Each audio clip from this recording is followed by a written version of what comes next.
What we got, it's hot to spot, give up the drop, see what we got, do what, we got to go, the body flow, too hot to show, the front row, we won't stop. Hey!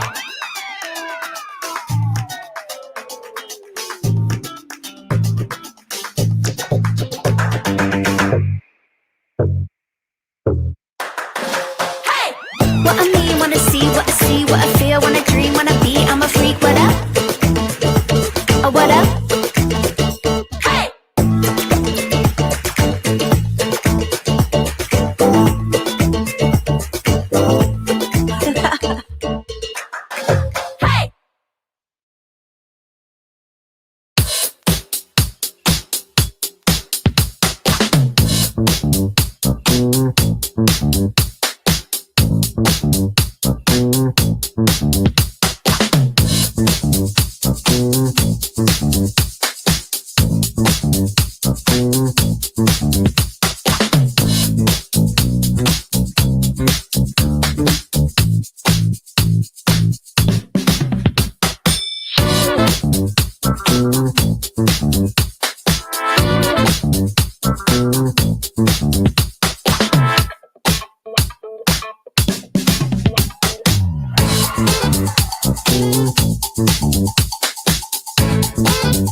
Uno,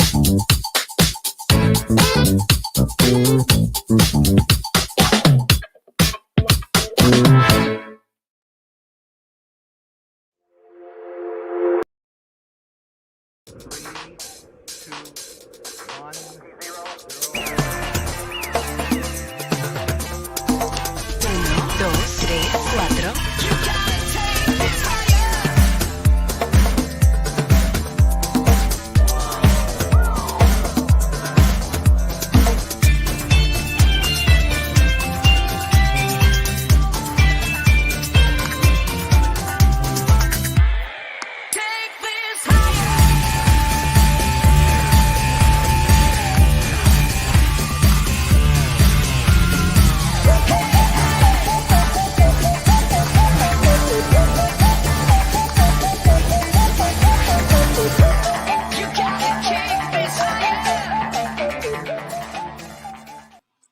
What's up, everybody? Welcome to Breaking News on Latin Explaining. I hope everybody's having an amazing weekend.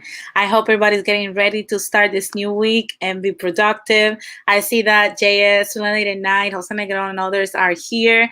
Thank you guys for tuning in. I know this is something unusual for me, and I just wanted to share with you guys some stuff that we have previously talked about here on this platform, and just follow up on certain things that are happening in the island. I see that Olabor joined. Thank you, Olabor, for being here.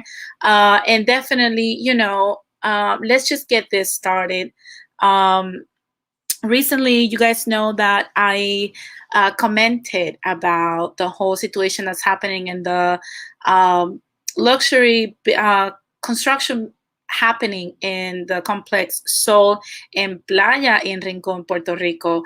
And you guys know I've shared with you since this started, with Eliezer Molina trying to preserve, our national resources, and how he has been basically, alienated from mainstream media, to the slander of his persona, how they have tried to make him a political prisoner and whatnot.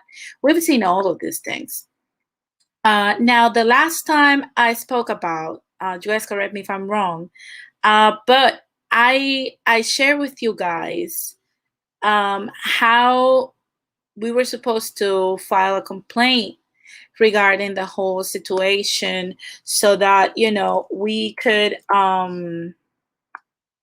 actually support from afar what's happening in Rincon. For those of you that don't know exactly what's happening, I'm going to share with you guys something that a Puerto Rican radio personality and somebody that we admire a lot, Molusco, shared, so that you guys can understand.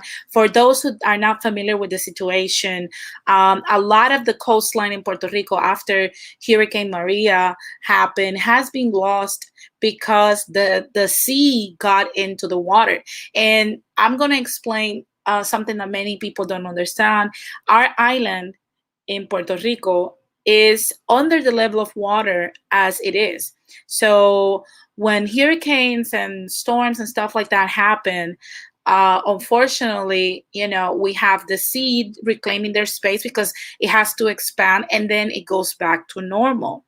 Now, in that process, we lose a lot of our coastline, and we need to let the sea kind of like breathe and expand a little bit so that it can naturally just go back to normal. And that process takes around 2 to 3 years, and we're experiencing now how the sea is already coming back to normal. If we don't have another hurricane happen, we know September is one of the most dangerous months during hurricane season that lasts from June 1st to November 30th in the Caribbean and areas that are nearby, like Florida, Mexico, Texas, Alabama, and whatnot. They're all now in hurricane watch until November 30th.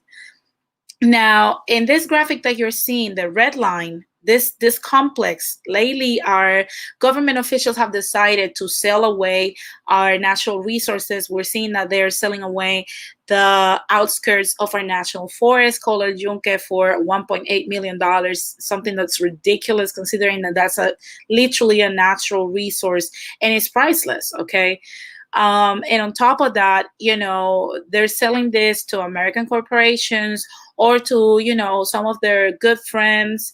And basically, when you try to actually, as a citizen, you try to alarm the situation and just actually bring it to awareness, then you're portrayed as the bad guy. On top of that, there are laws in place that determine that the public domain is, you cannot close access to the beach in Puerto Rico. That's illegal because the beaches of the land are public domain.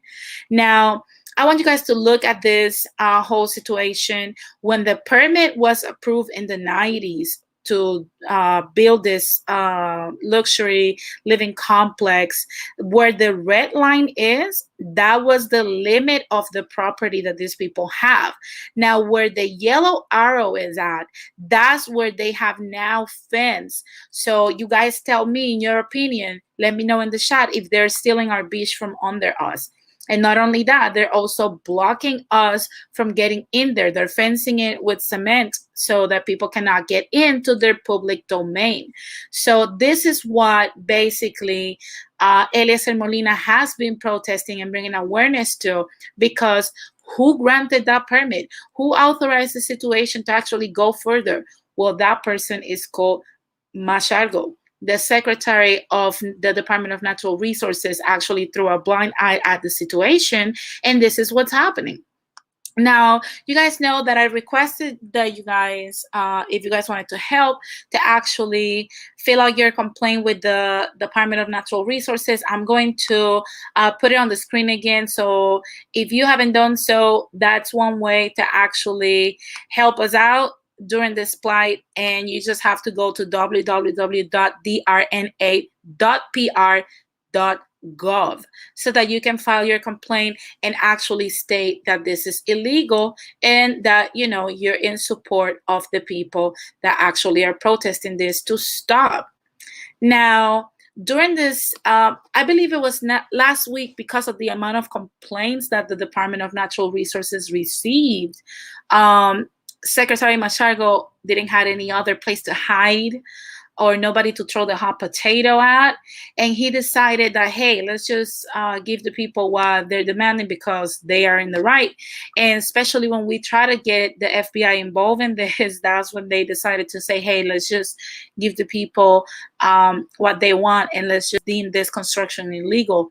And let's not forget that this is just for an infinity pool that they want that is facing the beach, not minding that endangered species called the tinglaras or carey turtles go to that specific spot in our island, that specific side of the coast, to actually nest their eggs during this precise season that we're in.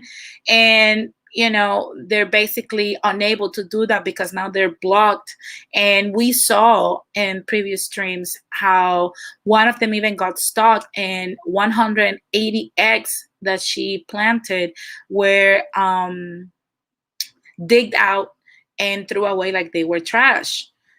So now, an endangered species is becoming even more endangered because these people actually value more, an infinity pool rather than the life of a species that has been with us since our Taínos habitated the island of Borinquen.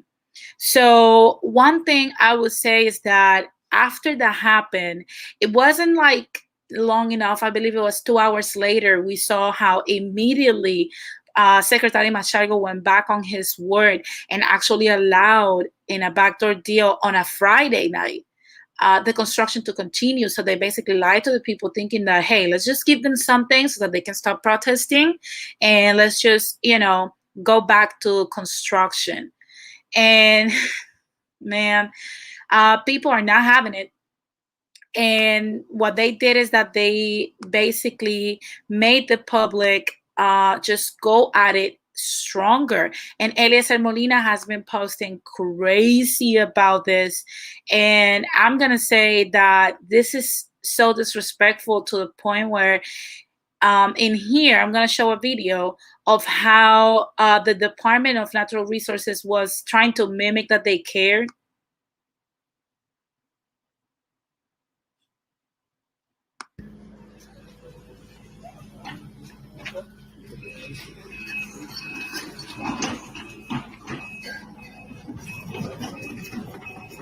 Este es un punto.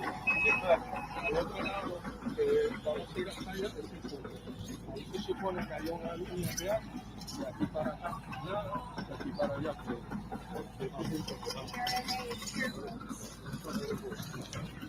señalame el punto. Le voy a dar. That's how far they're supposed to build until that, like up until that wall.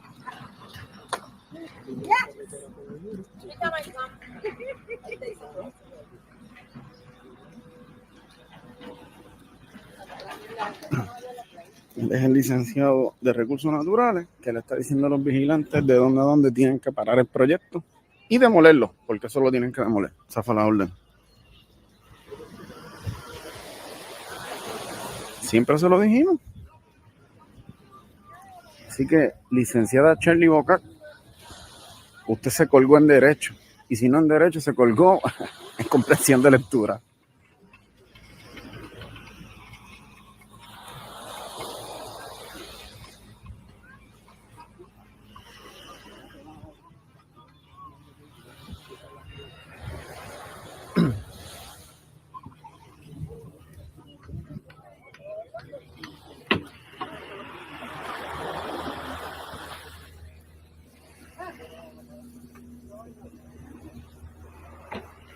As you guys can see, they're already fencing that area and continuing the construction, even though it was deemed illegal.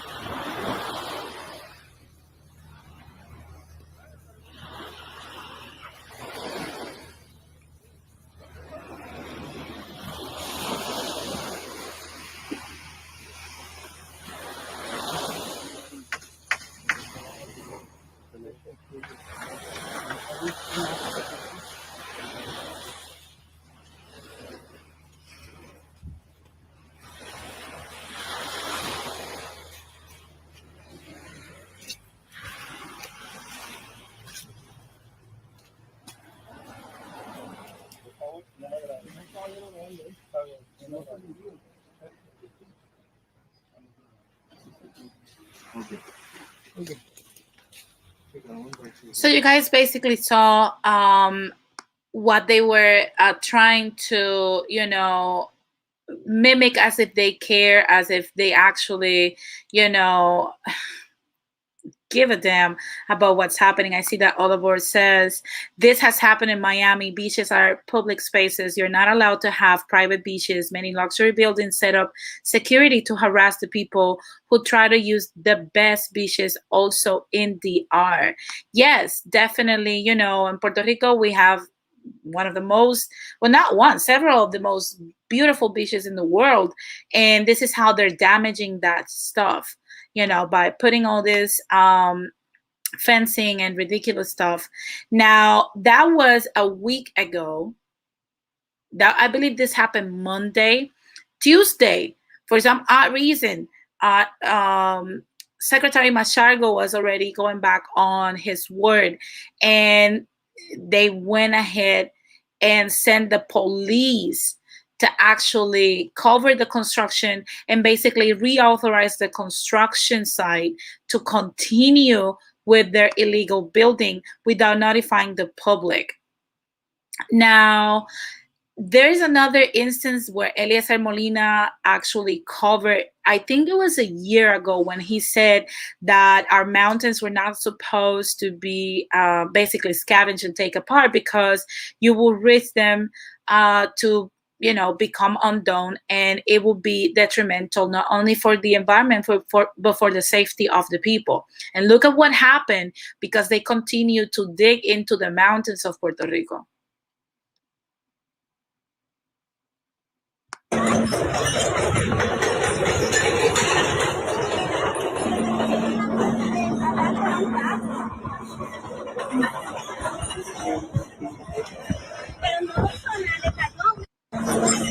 So you guys can see the mountain is coming undone simply because we have a lot of American corporations and American individuals that don't understand the way of the land, buying all this land and trying to develop it. But in reality, they don't understand that Puerto Rico is only the level of the sea. And let's not forget that if you continue to make these mountains more into flats, eventually, if a hurricane comes, nothing will save us from the island being flooded. So the only thing that keeps us afloat is those mountains. And if they're tearing them away because they think, oh, it's gonna look nice if I just make it plain, then that's what's going to happen. A lot of floodings and stupidity is going to happen. A lot of accidents as well. Now, a lot of people feel some type of way regarding the whole situation in Playa Los Almendros and Rincon, and decided to start, walking the path and seeing what was going on, because they noticed that the construction was not stopping. If anything, it was continuing, and now they were bringing cement to actually finish the construction, because they feel like if we accelerate this, then nobody can tell us to tear it down. So a few people went over there, and I want you guys to see what this private security guard does to this protester that is actually in the public domain. This is a public space when he's allowed to be. And look at what the security guard does to him. Mind you that this person was sent to the ER with a lot of injuries. So I want you guys to see what the security guard for this construction company and this living complex did.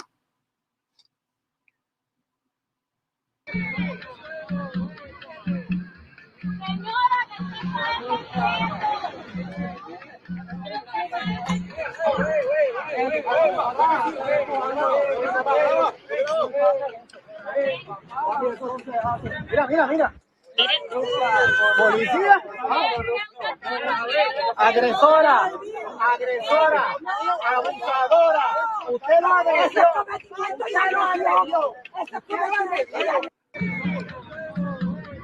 Look at how he pushes him by the knees. Look at that.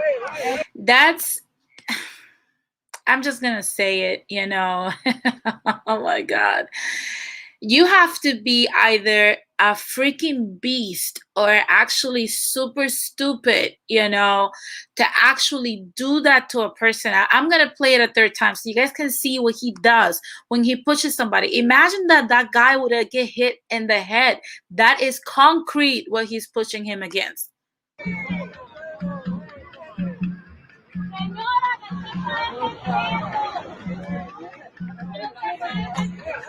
Look at that.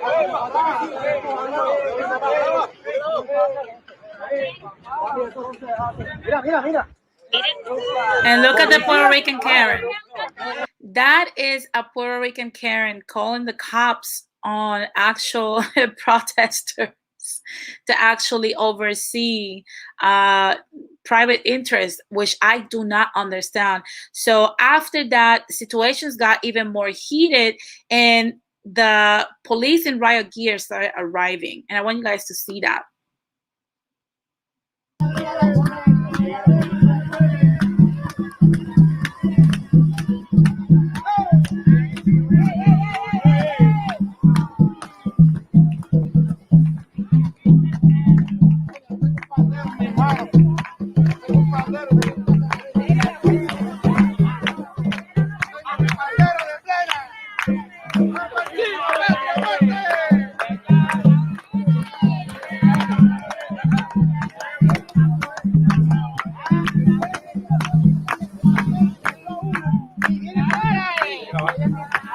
Choque. Qué lindos son ustedes. Qué lindos se ven vestidos. Cabrón. Bonito. Cabrón. Metiéndote con un viejo. Que por poco lo mata. No te escondas ahora. Vamos a cruzar. Mira, cómo lo llama, está cagado. Mira, tú ven acá, dale cara al pueblo.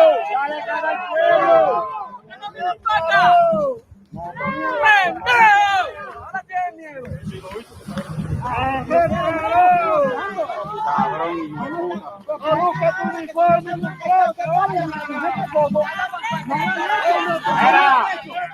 Esto es un gobierno mafioso, corrupto, lleno de criminales. Lleno de criminales todos. Son guardias de lujo.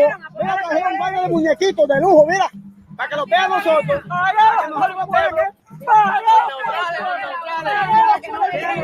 Se ven ellos. Se ven lindos vestidos ahí parados y no me ayudan. Qué lindo se ven. No ustedes ven. Y no los arrestan.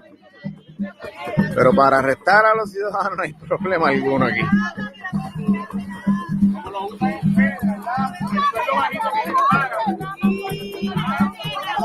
Los chalecos están tirados, los abogados están tirados también.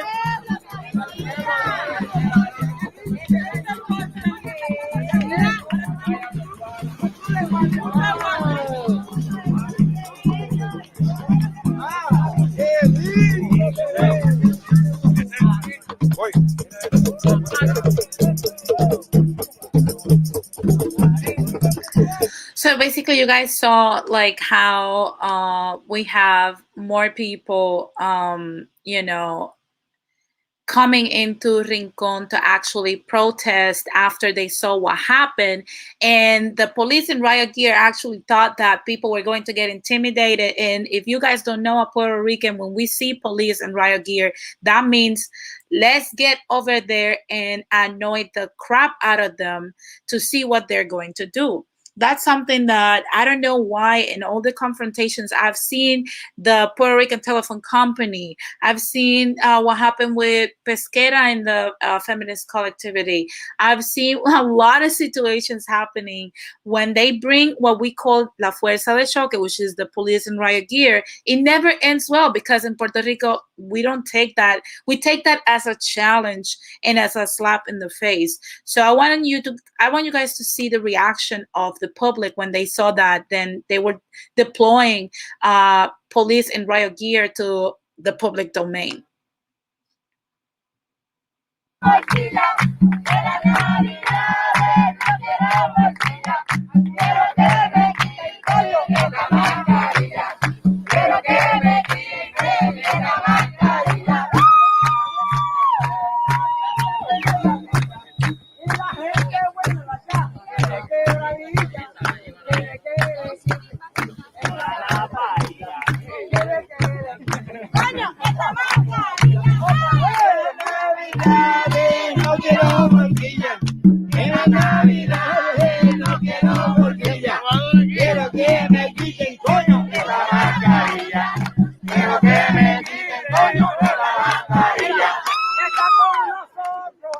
So basically, you guys saw how, you know, people are not leaving.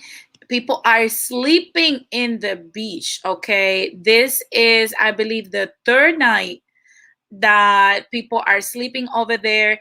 And as if that wasn't enough, of course, a lot of people, a lot of the press arrived the next day where people, like I said, were sleeping by this beach because they want their beach to be released back to the public and for the construction to stop. And this is what happened when the news arrived.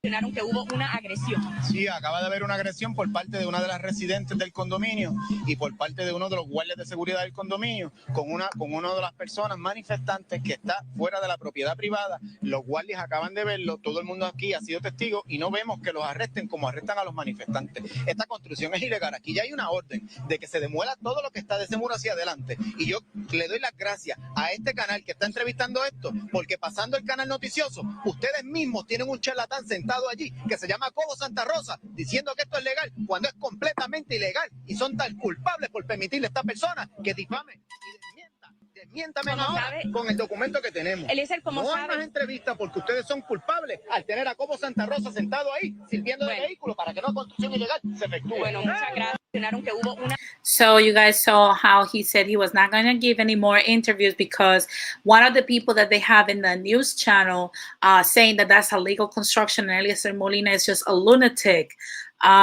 it's Cobo Santa Rosa, aka La Comay, which we all grew up watching, and we have lost all respect for him.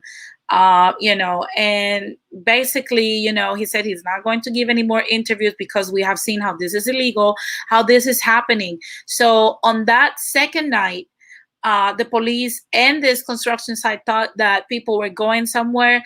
People stay there.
So you guys saw that was the second night. So on the third day, we saw that even more police arrived on the site. And literally, this is something, and this is where I'm going to stop for a little bit so you guys can understand. I covered the case of Andrea Ruiz Costas and how we found her later on being burned and also naked and assaulted by her partner. And for her case, what I find disgusting and disturbing about the situation is that there was only one cop assigned to her case when her life was threatened. But we have dozens of police deployed to just, I don't know, protect this construction site like their lives depend on it, because why not? That's what the police is there for. And I've said it many times, not only here in the United States, but also in Puerto Rico. The police doesn't work for you or for me to keep you safe. That is a lie. The police works only to preserve the benefits and the commonwealth of the elite. So when they were deployed there, what the police does, what they know how to do best, try to fuck up with the people and try to be rude, try to cause a lot of havoc. So people decided to stay there, and during the night, more police were sent. And I'm going to show you guys. Miren esto. Estamos en Rincón. No estamos en Arabia Saudita.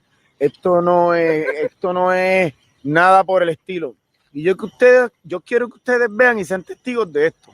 Miren lo que el gobernador de Puerto Rico acaba de hacer. Miren. Para un edificio, para ese edificio privado de su primo. Miren, una patrulla, dos patrullas, tres patrullas. Guagua, miren esto. Sean ustedes testigos y compártanlo. Ahora los periodistas, yo se lo dije desde un día. Mira cómo está la patrulla parqueadita ahí. Miren este despliegue, miren. All of those are cops. Cuéntenlo All of ustedes. those are patrol cars. Cuenten esto. ¿Cuándo ustedes han visto en la historia de este país que, como ellos dicen, para construir una piscina, miren, para construir una piscina, observen esto. Esto es Puerto Rico. Grandes intereses. Esto no es Cuba, esto no es nada lo que critican. Esto es Puerto Rico, miren. Miren esto, miren. Mira que hay otra huevona. Miren esto. La liga atlética. Wow. Miren esto. Esa gente se roba en las playas del pueblo. Tenemos un secretario, que él manda un cese de cita, él mismo se lo revoca. Miren esto. Observen. Miren esto. En Puerto Rico no hay policía. Están todos en Rincón. Observen esto. A menos uno que tiene Guille Palomo. Parece que se está. Miren esto. Miren. Observen. Miren hasta aquí. Miren. Ustedes han visto el número de policías que hay aquí. ¿Ustedes creen que esto es normal? ¿Ustedes saben cuánto les cuesta a ustedes estar pagando el sueldo y la movilización de todos estos individuos? Los criminales. En un país que está en quiebra para defender una piscina. Ustedes se pueden preguntar quién le ha dado la orden para que tan pronto el secretario de Recursos Naturales emite una carta. ¿Usted tiene un despliegue así? ¿Ah? ¿Cuándo ustedes han visto esto? No, que es una piscina, decían. No, que es una piscina. Y por una piscina, están todos los policías de Puerto Rico aquí. Ustedes están viendo esto, ¿verdad? Enseñemos las caras de los criminales. Ustedes están viendo esto. Son parte del programa. Protegiendo algo que es del pueblo y se lo están Y lo único que han hecho es arrestar a 5 puertorriqueños. Porque a la señora agresora del video nunca la arrestaron. Por eso es que ustedes pagan. Ese es Pedro Pierluisi. Ese es Pedro Pierluisi. Y Manuel Sidre, usted es igual de responsable. Porque a Manuel Sidre, yo le dije que OCPE, la Junta de Planificación, está bajo tu sombrilla y el que tiene el poder eres tú. Y no ha dicho nada. Estás calladito, Manuel Sidre. Usted también es igual de responsable que el gobernador por todo este despliegue que está aquí y porque le estén vendiendo las playas a mi país. Now, you guys saw how during the night, you know, they were still, you know, showing up. And what they did is that they reinforced the police during the night. And like I said, for real emergencies, we never see this in Puerto Rico. We never see it. You know, they never show up. They show up after the person is dead and whatnot. So the next day, what people did not know is that the next day, what they were trying to do, and the reason why they had so many police there, is because the next day they were going to bring in more concrete. And what people decided to do is that people decided to go into quote unquote civil disobedience, and they started laying on the floor so that the cement could not be poured. And I'm going to show you guys. Miren esto, sean ustedes testigos. Acaba de llegar la bomba de concreto, perdón, para tirar concreto. Pues miren cómo el gobierno de Puerto Rico, miren, porque esto es el gobierno de Puerto Rico, miren el despliegue increíble que acaba, el que estaba y el que acaba de llegar, miren esto.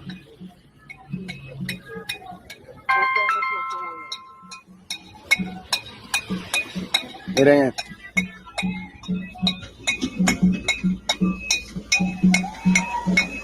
Esto está pasando en el país de ustedes. Miren. Esto está pasando en Puerto Rico, miren.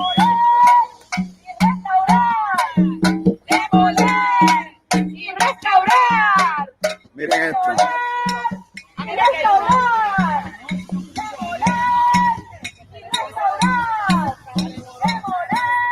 Esto es Puerto Rico. Gracias, Pierluisi.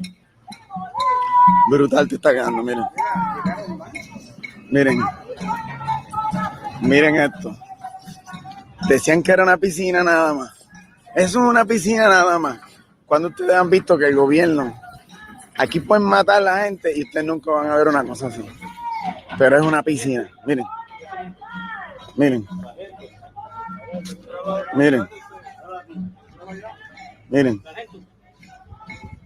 Miren esto. Miren, por ahí para abajo, ellos trancaron la carretera simplemente. Aquí no puede entrar nadie. Y miren cómo siguen llegando. Policías de todas partes de Puerto Rico, miren. Al que le gustaba la libertad, así decía, miren, en Puerto Rico cierra las carreteras y utiliza la fuerza del Estado para que alguien tire una piscina y para quien le diga que se está robando su playa, sea arrestado. ¿Cuándo ustedes han visto esto en Puerto Rico? Now, basically what Eliezer Molina is saying is that for protecting, it's aligned with what Ola Board said. She said, look at all those assholes protecting buildings instead of the people. They should be turned the other way. And I agree with her 100%. You know, one thing that we're seeing is that, like I said, when the crime goes up in Puerto Rico, we don't see this amount of cops, investigating or involving anything. You guys saw how we covered also the case of Keishla Rodriguez, and not even to look for her. There was many cops because in Puerto Rico, half the force have quit simply because they were protesting that they were not getting the overtime paid and whatnot. Now that their overtime is being paid in 30 days, okay, they forgot that the people also fought for them, and they went over there to protect a pool, because that's basically what they're protecting. And if you dare to do something like the people did here, I want to show you guys, when people started laying on the floor so that they will not pour the concrete, this is what happened. And let's not forget that there are minors in here, there are children in here, and look at what the police started. No, usted no le importa que hay una menor, mírala ahí, es una nena, sácala de ahí. Sacarla, es una nena oficial, es una nena. Es una nena oficial, es una nena, es una nena, es una nena, es una nena. Una nena, no le den. ¡Mira!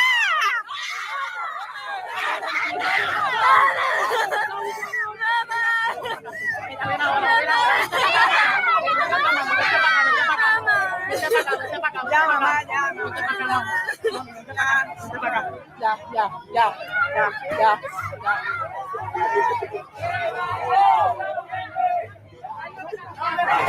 Una falta de respeto, gente.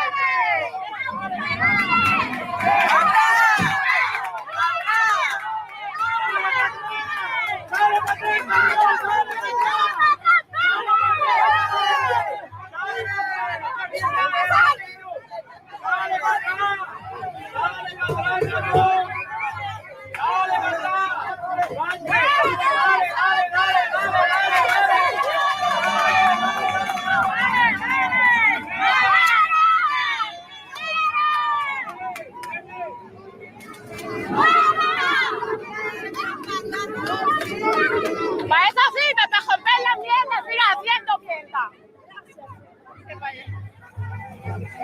Maldita sea la policía.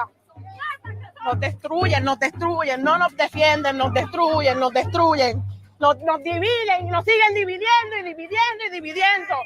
La nena está con él. No, usted no le importa. So basically, you guys saw how they did not even cared. And there's a meme of but that's the Puerto Rican Karen, okay? Her name is Rita.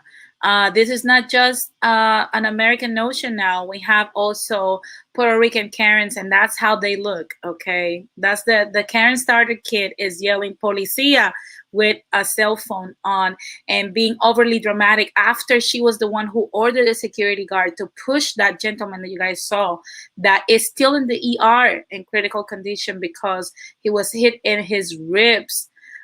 Because this lady ordered that. So definitely shout out to the Puerto Rican Karen, your own camera, Karen. And basically, this has been ongoing. And like I said, now we have even the disabled community decided to show up to also protest what's happening in Playa Los Almendros in Rincon. And when they thought that they were getting rid of the people because of the situation, this is the amount of people that are in there day and night.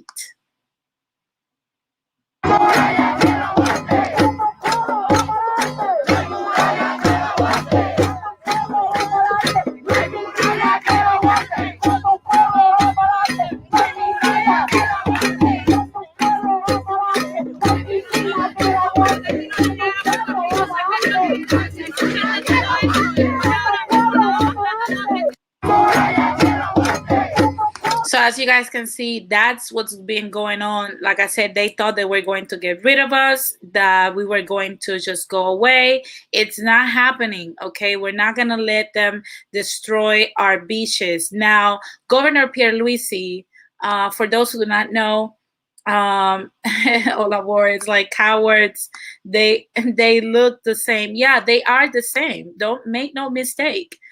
They are the same. It's just that, of course, they don't have the racist undertone that they have in the U.S. But in Puerto Rico, if you have money, they will make illegal things for you possible simply because you have money. So of course, they're going to make this happen. So one thing that Pedro Pierluisi made some statements in this past yesterday, he made a statement that says basically he's calling for wisdom and respect.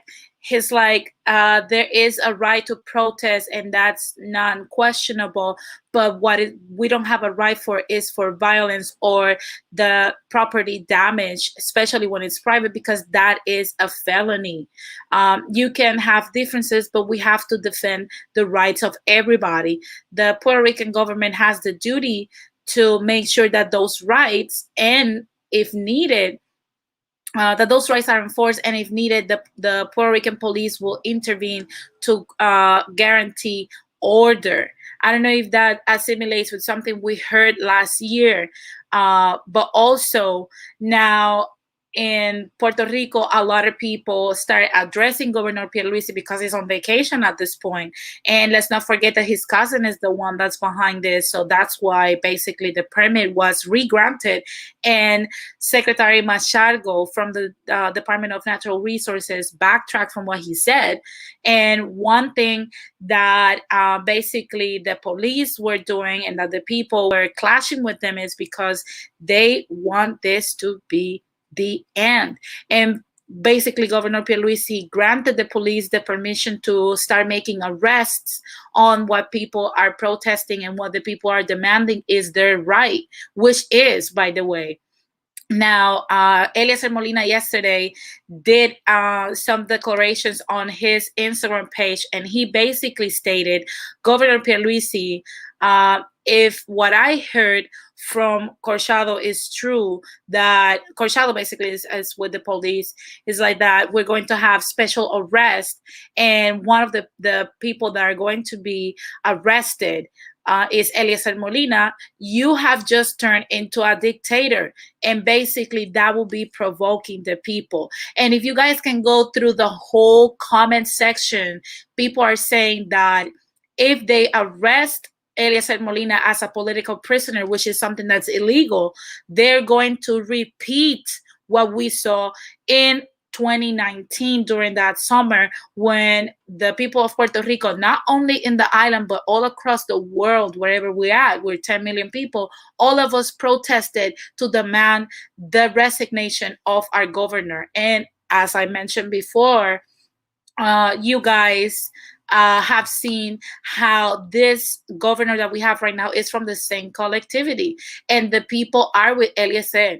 So basically everybody's saying, well, they're basically tainting us to do the same thing, and it's only like this comment said with A. Salcedo says that there goes your 30%. And it's true, because Pedro Pierluisi only won by 30%, 32% of the votes.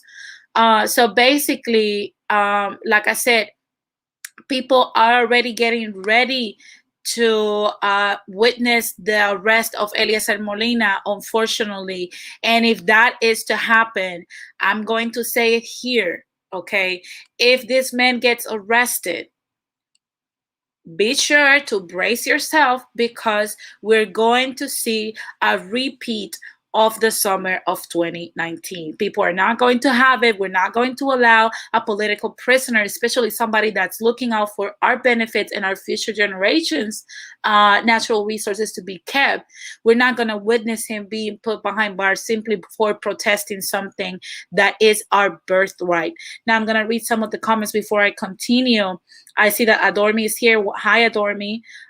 She said, if you destroy the beach, you destroy the ecosystem for the animals. That is 100% true. Olabor says, if only the government put as much effort into helping Hurricane Maria victims. Yes, let's not forget, we still have 11,000 people living under temporary roofs, and it's been 4 years now. On September 21st, it's going to be 4 years since Hurricane Maria devastated the island, and it's going to be almost 2 years since the earthquakes happened in the southwest area of the island, and nothing is being done. You don't see that amount of police over there. Or Dormi says, keep in mind, it took so long for Puerto Rico to recover from hurricane, and now they're trying to destroy it. Yeah, definitely, because look at how it took them 4 years to actually rebuild that area. And make no mistake, it took them 4 years, because now is when the beach went back into what it was supposed to be. Now there's a coast in there. But before Hurricane Maria devastated the pool that was there, that was not even as big, because the sea was reclaiming the coastline. Because like I stated at the beginning of this video, that's the problem with islands. We are under the level of the sea. So when we get an influx of water, the beach, the sea has to and tends to expand into the coastline, and then eventually it just sucks itself back up. So you need to allow that space, otherwise you're going to have massive destruction and you're going to pollute the sea. So you're not only threatening at this point the carey turtles, you're also threatening sea life, because where all that waste is going to end, right in the sea. So definitely that's something that we're seeing now, is being protested. And I wanted to shed a light on what they're trying to do to Eliezer Molina. Now, they already, issue a citation for the governorship secretary so that she can actually address the situation in court and actually represent Governor Pierluisi and speak for him, since he's not in the island at the time. He's on vacation, like I stated before. So definitely, we're going to see more and more of this situation later this week, and we're going to see how it develops. But I'm telling you guys, the whole situation with Eliezer Molina and how they're trying to make him a political prisoner is just disgusting. Okay, they're literally disgusting. And these people actually think that the same thing that worked for baby boomers and Gen Xers is going to work with the millennials. Well, hell no. And what they're doing right now is that a lot of the protesters, the protesters are tearing down the construction themselves. So at some point, I don't want to instigate violence, but to be honest with you, they're tainting the public with what they're doing. And if at some point, because I've heard a lot of commentaries, I've heard a lot of things happening, and a lot of people are saying if this is not turned down by this date, something is going to happen to this construction. So like I said, it's something that is crazy to see happening, and the fact that they're trying to do it in our faces.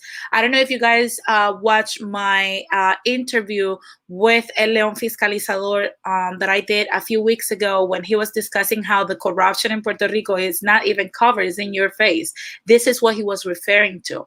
And actually, if you don't follow the Lion Man and León Fiscalizador, it's time to do so, because he's actually on the ground right now reporting this whole situation, and what's happening with the beach in Rincon. And he was also addressed by the Puerto Rican police on why he was recording, as if he didn't have the right to do so. I see that Pamela is here. Hi, Pamela. It's nice to have you here. And she says, they think we're playing around. We will shut the island down if we have to. We did it before, we'll do it again. Yeah, definitely. They think they're playing with the same kind of people, and we're not. Adore Me says, why can't people just sit down and be civilized and discuss the disagreements? Yeah, I mean, you know what's crazy? We try to sit down and just have a conversation. That's what Eliezer Molina has been doing, taking papers and submitting a lot of stuff. I even covered some stuff and asked for people to actually fill out a complaint with the Department of Natural Resources, and we did it. I'm going to show you. And they issued a bootleg cease and desist, and they gave it to Eliezer Molina, and basically they lied to him and they lied to us. This is what he showed. This was just a week ago when we actually tried to take this to court, and they actually, decided to issue a cease and desist and an order to clean up the beach. And people were like, okay, the problem is solved. But then when they backtracked from that, that's when this issue started. And then they deployed all of this police force for nothing. Now, Pamela says, at this point, I think it's time for me and others to go back and reclaim our island because they waited till most of us left to start doing this bullshit. Yeah, definitely. That's one of the things that I would say to our diaspora. If you love Puerto Rico the way it is, if you want to have a home to come back to, you know, it's the time for us to take our summer vacation and be an inconvenience, you know, be an inconvenience to the establishment, because that's the only way they will understand. We might be outside because we're working and we're seeking other opportunities and whatnot, but we will come back. Okay, because if we don't, at some point this is going to become a luxury island for the elites, and it's going to push us out. I see that Adormi says, can they get a penalty for lying? No, Adormi. Unfortunately, the corruption in Puerto Rico does not work that way. We have the same individuals doing this type of stuff, and that they have been doing this for so long that they have a very strong team. Pamela says, also sorry about yesterday, Denise. I won't bring it up here, but yeah, I want to go back because they're abusing us as people and so-called citizens of the United States. Yeah, definitely. You know what? I'm going to make a capsule about what happened yesterday in the stream. So stay tuned. Don't go anywhere. I'm going to address it as if it was breaking news. But yeah, trust me. I know what you're talking about, Pamela. I see that Adormi says, that's what I'm saying. Everybody needs to go back to their homeland because a lot of Americans are starting to move over there and taking over the land. I agree 1,000% with you. We all have to start. I'm speaking for myself. You know, I've been in the United States for 9 years now, and I will be going back, you know, in 11 months back to my island to permanently reside there with my fiance. So it's time for us to pick a business that you want to develop, pick something that you want to do, and it's time to bring it home. It's time to make it happen. If other countries don't want to do the same, if other diasporas do not want to join us on that, well, it's up to them. But unfortunately, we have to focus on self right now, and our community is endangered. If you think that they're doing only this with the carrot turtles, honey, we're under siege as well. Okay, so definitely I would say and recommend to everybody, make sure you take your summer vacation to your island and start looking into the issues that are happening and become a freaking inconvenience, because why not? You know, that is my goal. I'm going to become an inconvenience for this establishment that is basically annihilating Puerto Rican life. And you know, it starts with every single one of us, and it's time for us to put our money where our mouth is, and not let this situation happening. And like I said, I'm going to keep you guys posted on whatever is happening with Eliezer Molina.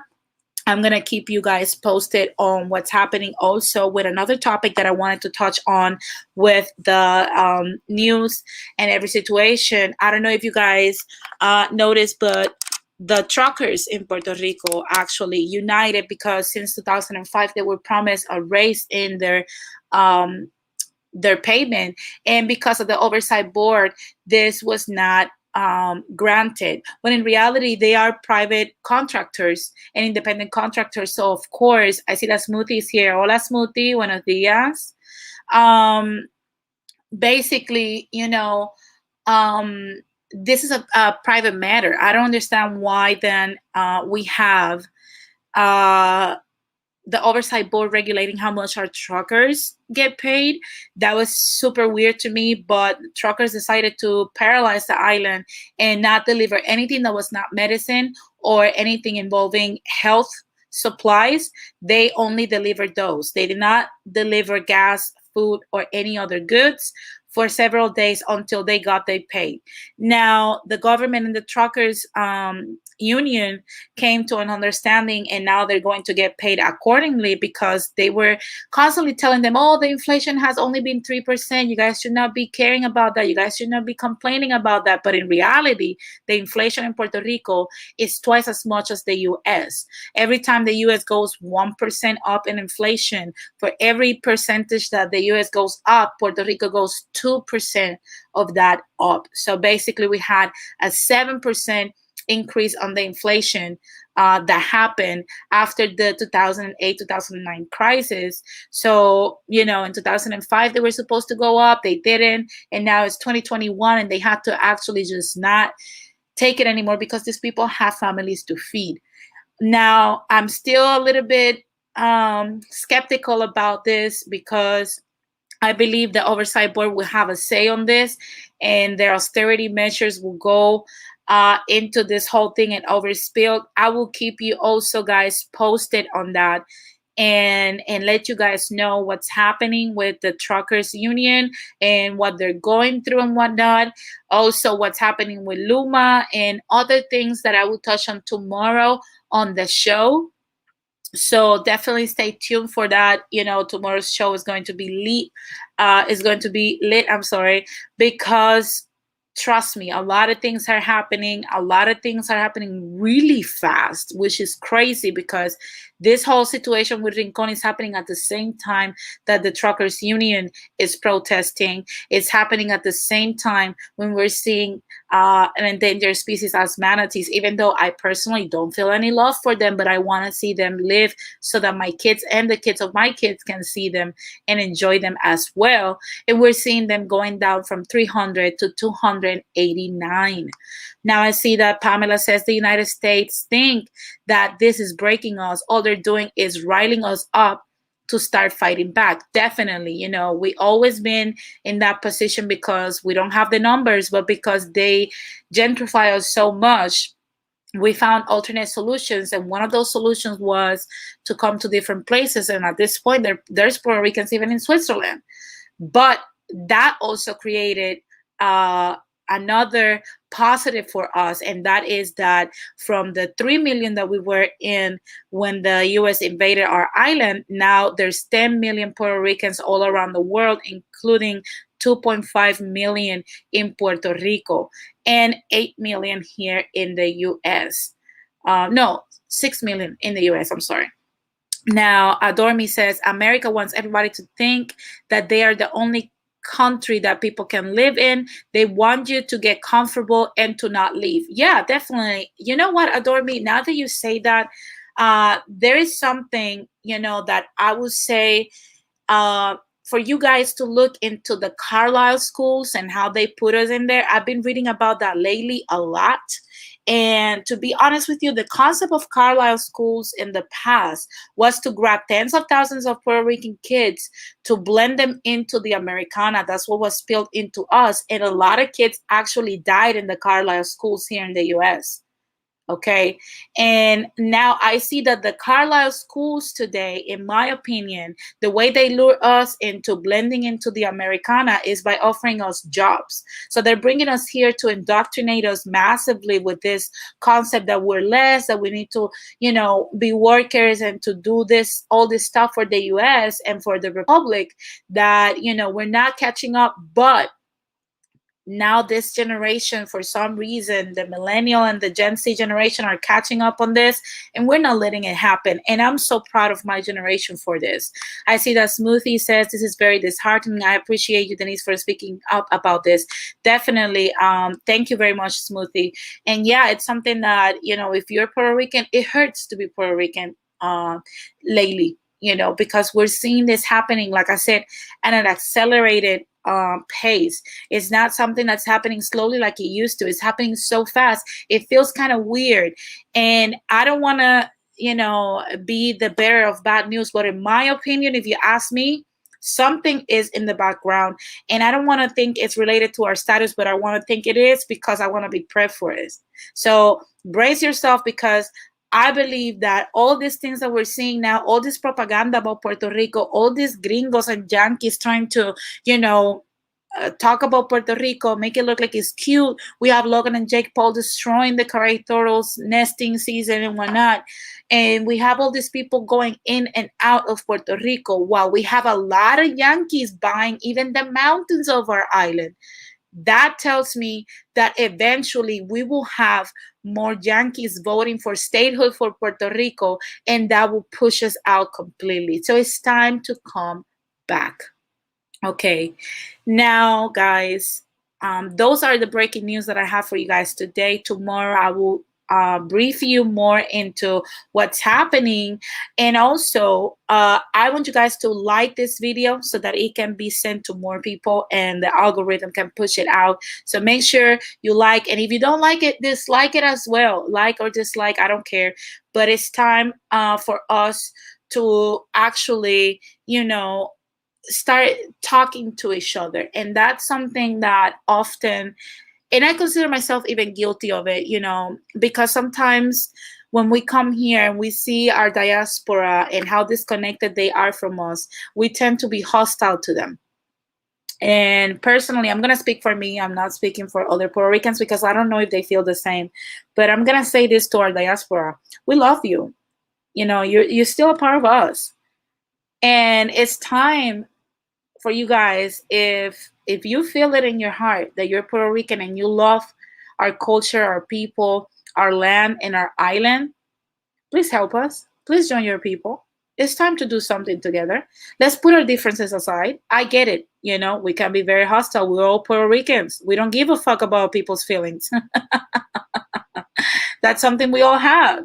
So it's time for us to forget about our differences and how divided we are. And it's time for us as a community to come together and let's do this. We can get it done. We outnumber the morons. We outnumber the slow people. We outnumber the Pierluisis. We outnumber the PNPs. We outnumber them all. We're millions. There are few. So we got this. It's time for us, like I said, to take our summer vacations over there. Let's make sure that the island is packed and that they can understand they cannot fuck with us. Now, I see that Jose says, as usual, you're the only one sharing this information. Yeah, I'm seeing, you know what? There's another lady. I'm going to link her channel below in the description. So you guys can go. There's another Puerto Rican lady that's actually doing this. I believe she was born in the island, but if not, more power to her. But I think she lives here in the US. She's part of the diaspora as well. And she travels to Puerto Rico to actually cover the situations out of her own money. So let's go support her. I follow her channel. Like I said, I'm going to link it in the description once I finish this video so you guys can go follow her as well. She covers a lot of stuff. Yeah, Pamela, it's Bianca Graulao.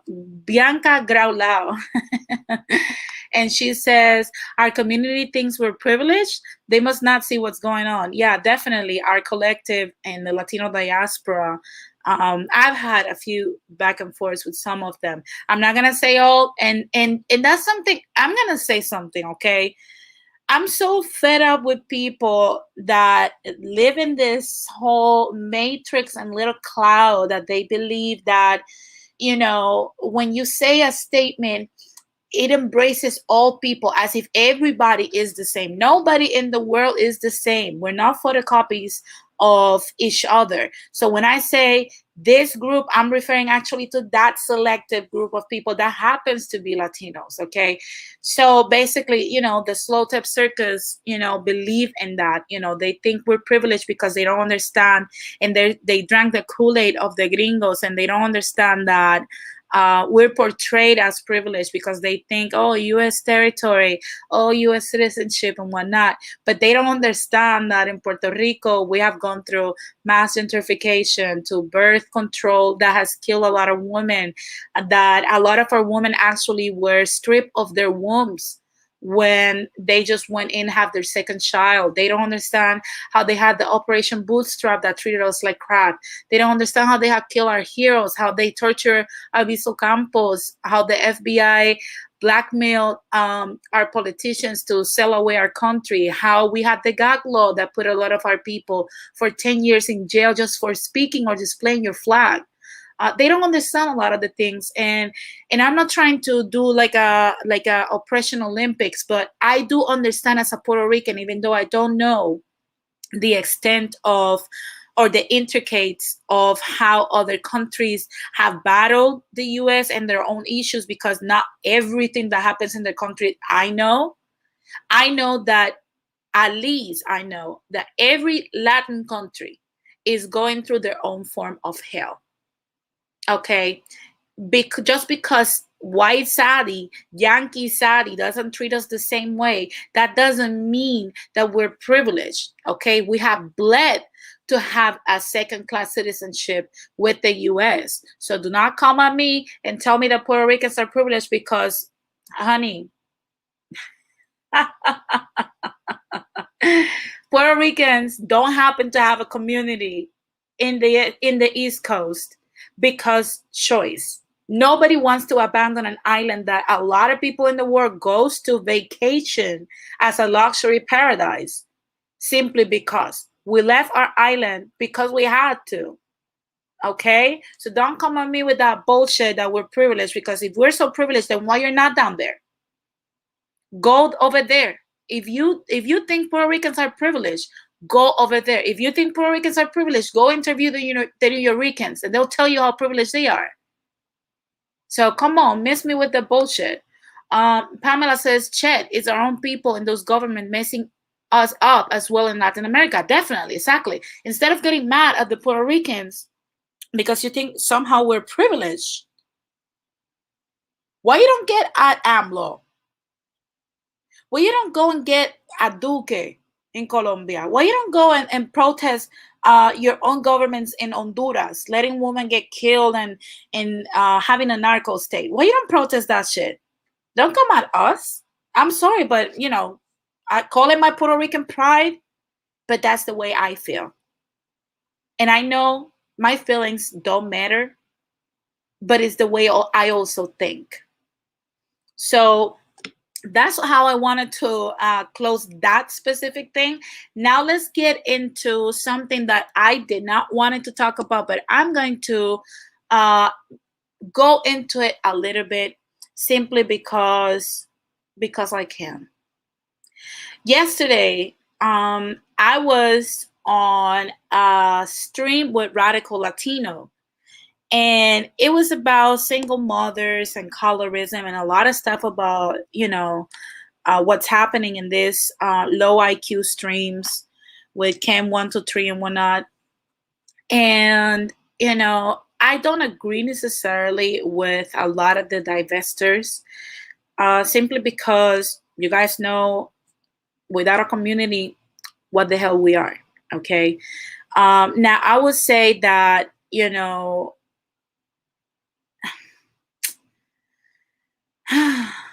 this lady that I will not name, if you guys watch the stream, you guys know who she is. This lady has been constantly coming into our circles simply because she has her own personal issues with the men in her community. Now, I'm going to say this. I'm not discrediting that there is bad men in her community. I think everybody in every community has dirtbags. That is not a new notion. If in your community you know that there are men that are dirtbags, put a number 1 in the chat. Because I think this lady is delusional. I think she listens what she wants to listen to, and she listens to respond, not to comprehend. If you agree with me that there are dirtbags in every community, put a number 1 in the chat. If you think that in communities there's a lot of angels and that everybody's good, then put a number 2. But if you believe that there are dirtbags in every community, put a number 1 in the chat. I see that everybody's putting a number 1. Everybody's putting a number 1. So it's clear that every community has dirtbags. Okay, in our community we have dirtbags. Okay, that doesn't mean that all Latin men are dirtbags. I come from a Latin man. I have Latin cousins. I have Latin friends. I see Latin men working their asses off every day. But there are dirtbags in the Latin community.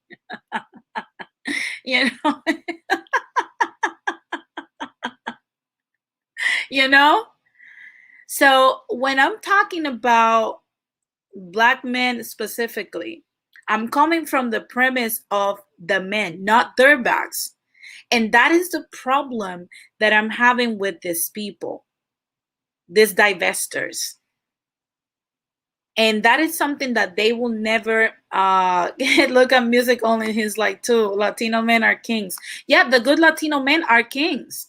Good men, you know, all of more is two Dominican men are perfect. You know, I'm gonna say it how it is. My channel is called Latin Splaining for a reason. There is Latinos that are men of substance. You know, there is Black men that are men of substance. The reason why I'm talking business with Latino men and for Latino men and for Latino women is because I believe in my community.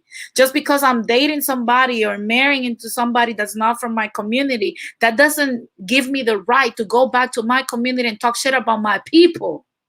And that is the problem that I'm having with these divestors. You're coming from a premise of self-hatred.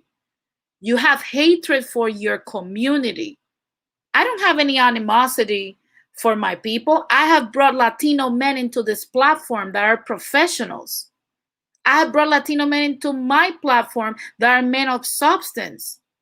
That should be proof enough to you that not all Latin men that are like trash are the only ones that are out there. And what I'm trying to say to these divestors basically is, you can trash the dirtbags, the lowlifes, and the deadbeats like we all do. That's why I call the slow tips a circus.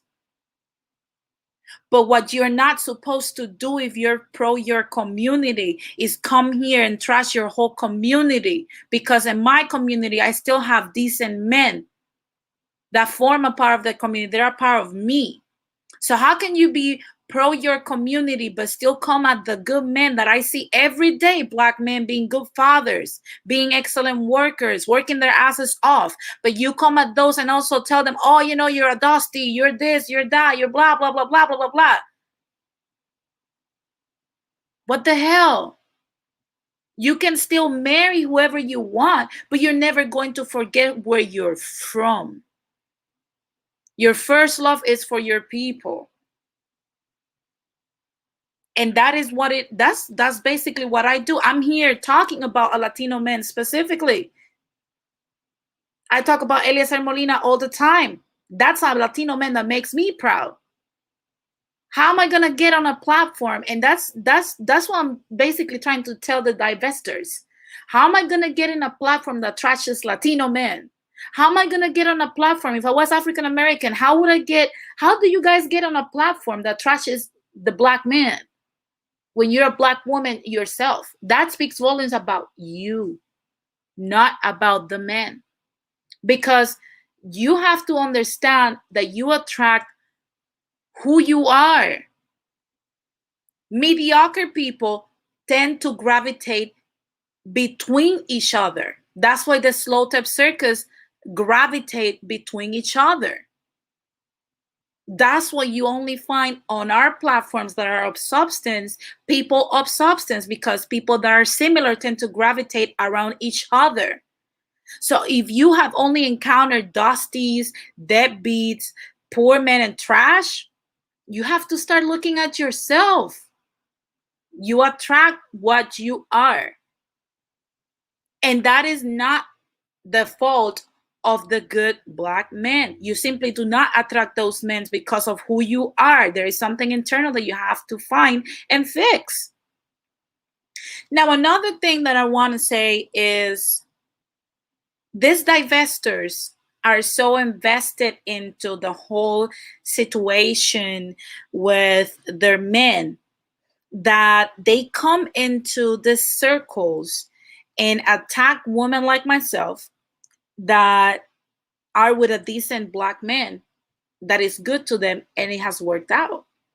Simply because we're projecting onto them what they should have done, but they can't because they don't want to. Not because they can't, it's simply because they choose not to be that type of woman for their men.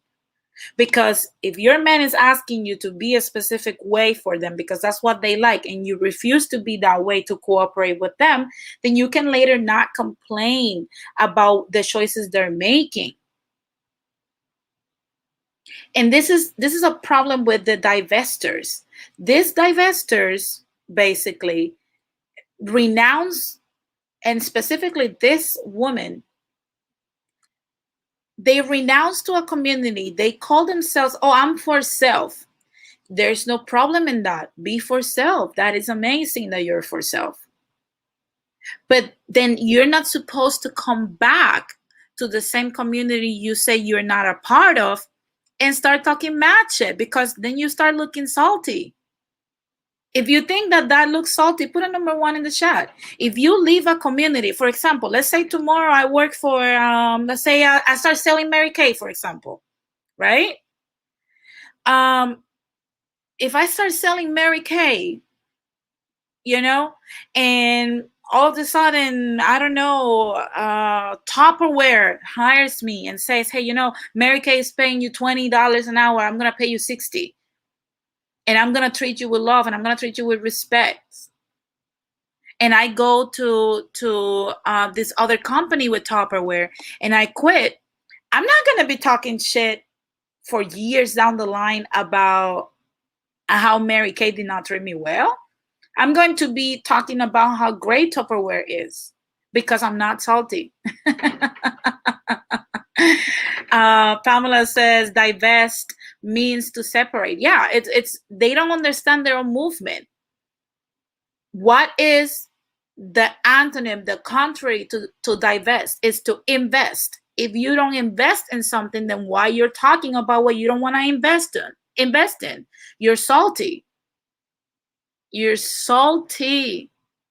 If you're divesting from your community and still talking shit about your community, you are a salty individual. I see that Music Only says most Latinos date in groups, so I don't know why people care about the small amount of people who date out. Exactly my point. It's only 22% of us dating out. Only 22%. And not to be messed up, but the majority of any collective is women. So at some point in the Latin community, out of 4 women, only 3 will marry. That means 75% of the Latino population will marry the woman. 75%. The other 25% will not marry, or will not marry inside our group. So if 22% is marrying outside, there's still 3% that are not going to be married in their lifetime. So there's enough women for you guys, and there's enough women for men outside or whoever we want to date. This is a competition.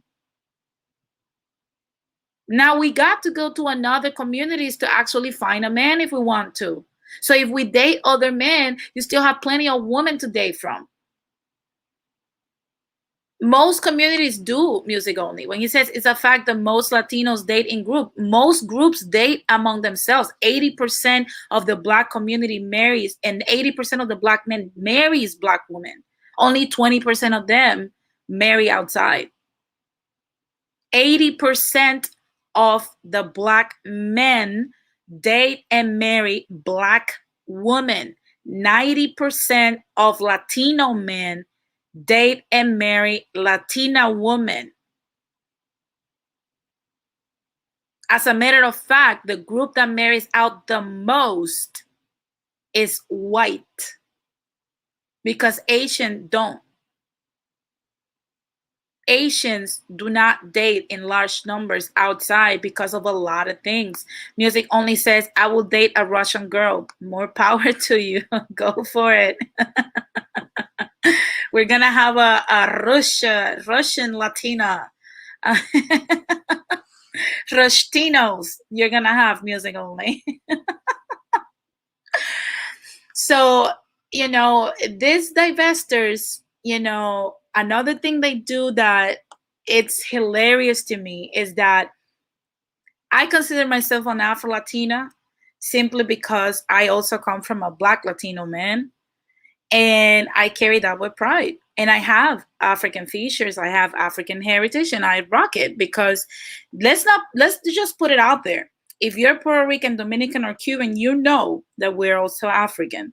That's okay. The cat is out of the hat. We know that, I'm an Afro-Latina, whether you like it or not. Not all Black people look the same or in the same shade. I do have some tan to me, of course. Most of the people will say, oh, you're white. You're white. But if you put me next to a white person, you will realize that I'm more black than white. Now, that's just my self-concept. My thing is that these people, when it comes to things that benefit them, okay, when it comes to, if you dare to say that you're not black, they will come after you to remind you of your blackness and tell you you're a racist, you're anti-blackness, you have a problem with colorism, you're a colorist, you're a crayon, and you're this and you're that, blah, blah, blah, blah, blah, blah, blah, blah, blah, blah, blah. But it isn't until you date a black dude that you stop being black. I am going to talk about it. You're only black to what serves the divestors. You're only black to what serves the divestors. And this goes to show how much therapy is needed in the African American community. And I know I mostly speak about Latinos, and I send Latinos to therapy as well. So before you come for me, come on now, I even had a Latino therapist here talking about Latino issues. But today we're going to talk about this community because this is getting on my nerves. Okay? Yeah, music only. Go ask Mark Anthony and Ricky Martin. We all come from Africa. All of us have African roots. That is part of being a Puerto Rican. The music that you heard with Eliezer Molina, where do you think that music comes from? That's plain. That's African music. It's time for people to start to know the Puerto Rican. And I get it, we're a very small group, but to be honest with you, if you look into our history, you will realize that the Atlantic slave trade happened in the Dominican Republic and adjacent areas. And those adjacent islands are Puerto Rico and Cuba. As a matter of fact, the concept of Afro-Cubans, they were the first ones who started the Afro movement in the Latino community because they had the KKK Cubano. Okay?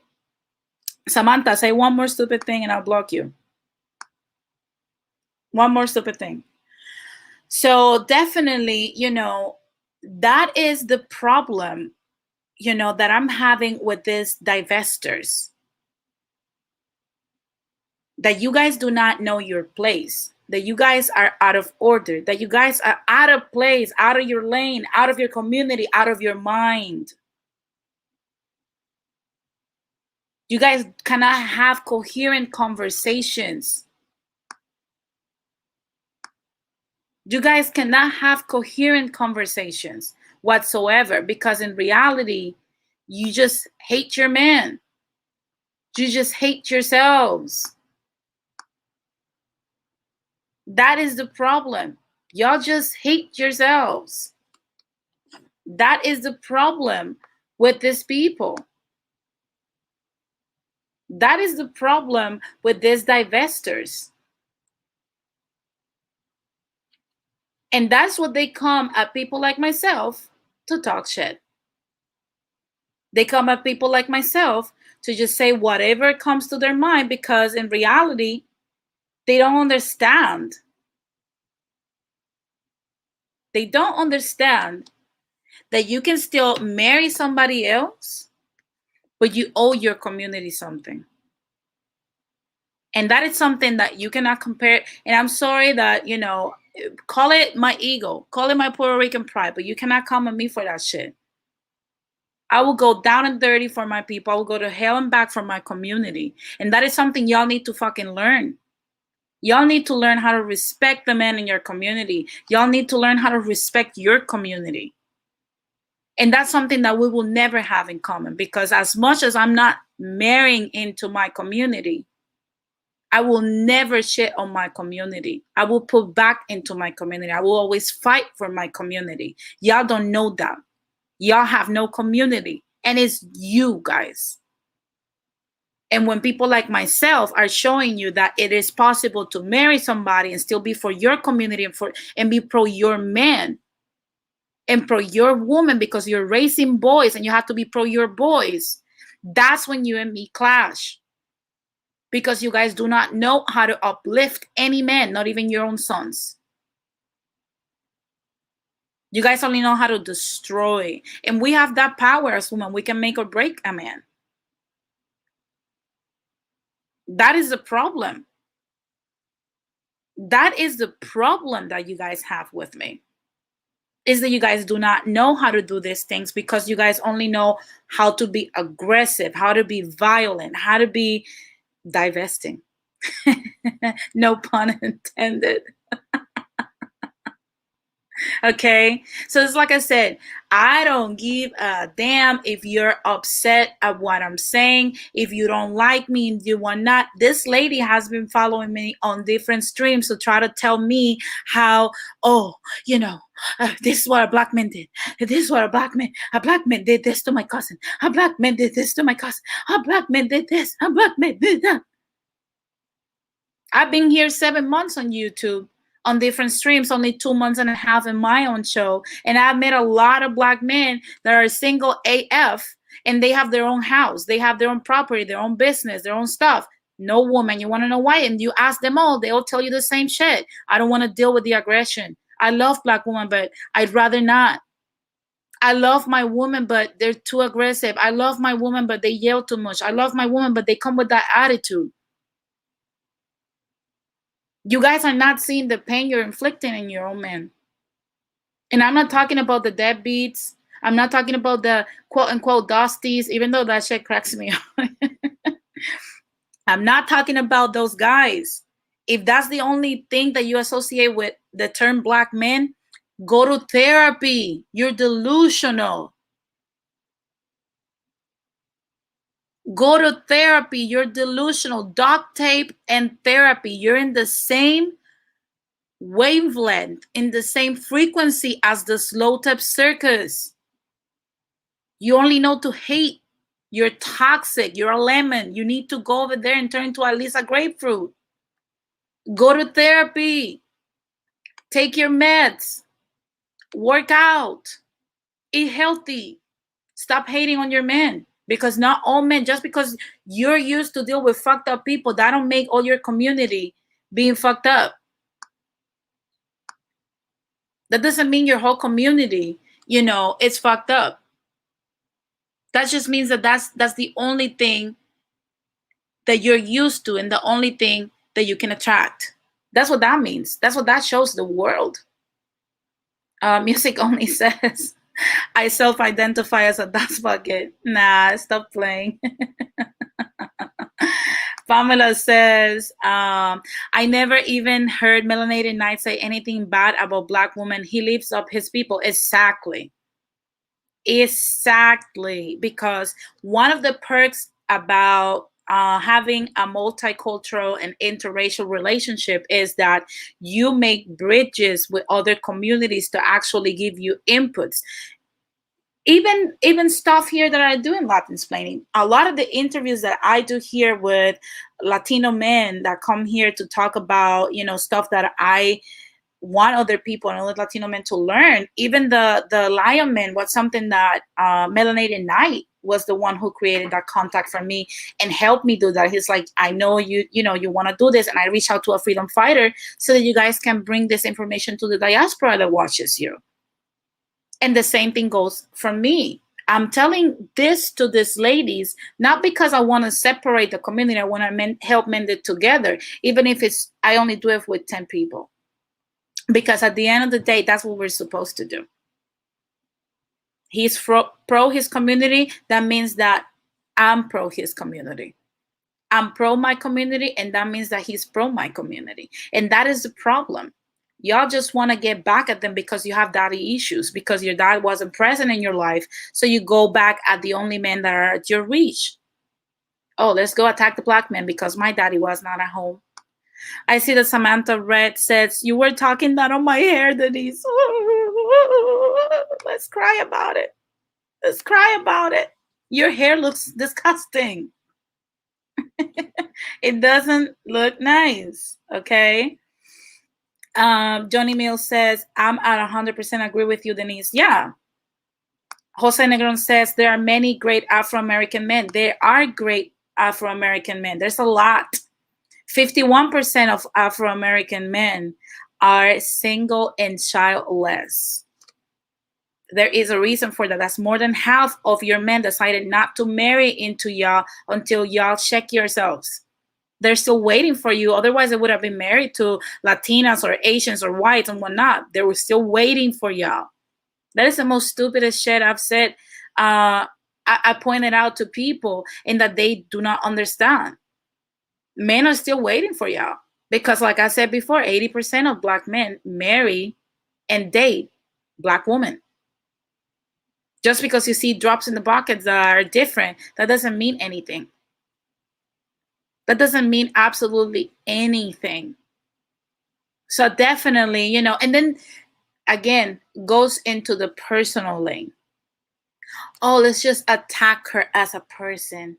Oh, she went and chased a kid. She went in and chased a kid. You see, it's always that undertone of diminishing Black men. Now, all of a sudden, melanated night is a kid and I'm a pedophile.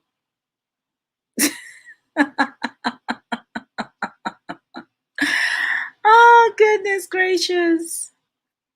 That's hilarious. Like I said, I'm gonna allow people to come in to share this, but before I go into this, so that we can talk about this whole situation, you know, like I want to say, if you go personal, you lost the argument. Okay. And like I said, I've never been, you know, shy about how my relationship came to happen. I did wanted that man, and that's what you're supposed to do. If you like a man, you're supposed to be the person they want to be with before they're with you. Apparently, you know, these ladies do not know how to get men. They don't know apparently how to flirt with a man. They don't know how to. The last time I checked, I know I have a lot of Latinos here, but I know I have also African American males. I don't recall me doing the talking and the chasing. I do recall me positioning myself in, you know, in a strategic way so that I would be the one that was picked. And I've said before, I have zero problems, you know, I think it was Music Only is asking me who won, Jermerick Charlo or Brian Castagna. In my opinion, Brian won, but let's not get into that. Don't get me into that, Music Only. Okay. But definitely, you know, what I wanted to say is, you know, if you do not know how to get them in and you're out there, and if I have any African American woman or any woman listening to me right now, if you don't know how to get the men you want, the divestors that are single as fuck are not going to get you one because they are single as fuck. You have to go where the results are at. You have to go to people that are married, to people that have the men you want, and copy paste what they're doing. Ask them questions. What Shaquille O'Neal said about business when he said he spent $1 million in a month, I believe, that he started asking questions and reading, you know, how to manage, you know, money wisely. So, like I said, it's crazy. It's crazy to me that we have all of these people coming at me simply because I'm shaming the divestors. And I will continue to shame them because they need to be shamed. Because they're damaging the image of a lot of Black men out there that are getting killed and are decent men that are working hard. I even follow a page of Black dads on Instagram. And I'm like, how come this shit don't get into the mainstream? Because we have now the divestors being the modern white supremacist. That is the problem. You guys are the problem. You talk about a lot about the Black men struggle. You are the Black men struggle. You divestors. You are the Black men struggle. It's not white supremacy. It's not Karen. It's not Becky. It's not Ling Ling. It's not Guadalupe. It's not Consuela. It's you. Because if that man cannot come home to some peace that you can provide and you decide not to, you become part of the problem. You are their struggle. Do not come at me for that bullshit, with that bullshit excuse that, oh, you know, she's just saying that because, you know, she is laying with a black man and whatnot. Not come at me with that shit, because before I lay with a black man, that black man needed to be a black man of substance, and he was, and he still is. It's just your optics. You're unable to see this man because to you, what makes a black man is just how aggressive he is, and that's how you end up with Pookie and Ray Ray.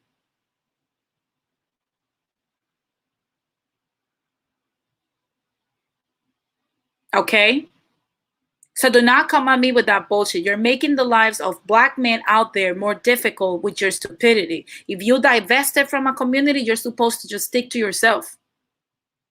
Form your own fucking community for all I care. But do not come at me and speaking shit about black men, because a black man is my father. A black man is my future husband. My kids will be future black men. So yes, I do have the right to speak about this, and I do have an issue when you talk shit about black men. The same way I have an issue if you talk shit about Latino men. I do not give a flying fuck about your anecdotal experience if you don't give a fuck about it, because if you gave a fuck about your anecdotal experience, you will be sitting your fucking ass in therapy. Just like the rest of the world does. So do not come at me with that bullshit. Now, I'm going to share the link. If you guys want to come up here and either agree or disagree with me, you're more welcome to do so. I'm going to go in a quick intermission. You guys know I always do this for like 2-3 minutes. To everybody that's coming in, please like this video. Also, subscribe if you haven't done so. You know, let's have some discussions. And like I said, I'm going to go into intermission for a few minutes. It's 11:30 where I'm at right now, and I'm going to be back at 11:35. In the meantime, make sure you like this video, you subscribe to it. If you don't follow me on Instagram, follow me on Instagram. Let's have the conversation topic. Sometimes I touch on things that I cannot touch on here on Instagram, because there's a lot of things happening in Latin America and our Latin diaspora. So definitely keep up with me over there. Share your thoughts with me and whatnot.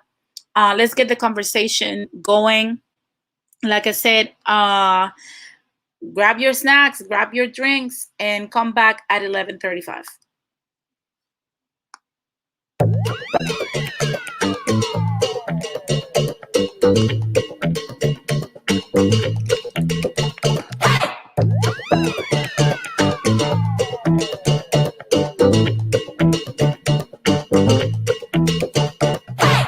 What I mean when I see, what I see, what I feel, when I dream, when I be, I'm a freak. What up?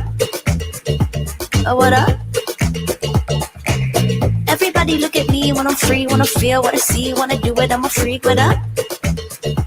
Oh, what up? Say what we got, it's hot to spot, give up the drop, see what we got, do what, we got to go, the body flow, too hot to show, the front row, we won't stop.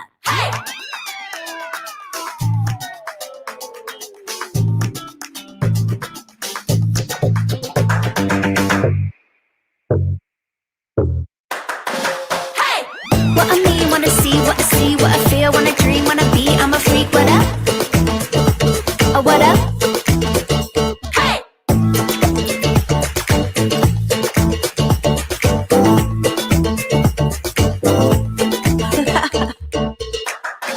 Hey! I'll be on my grind, flexible, shining.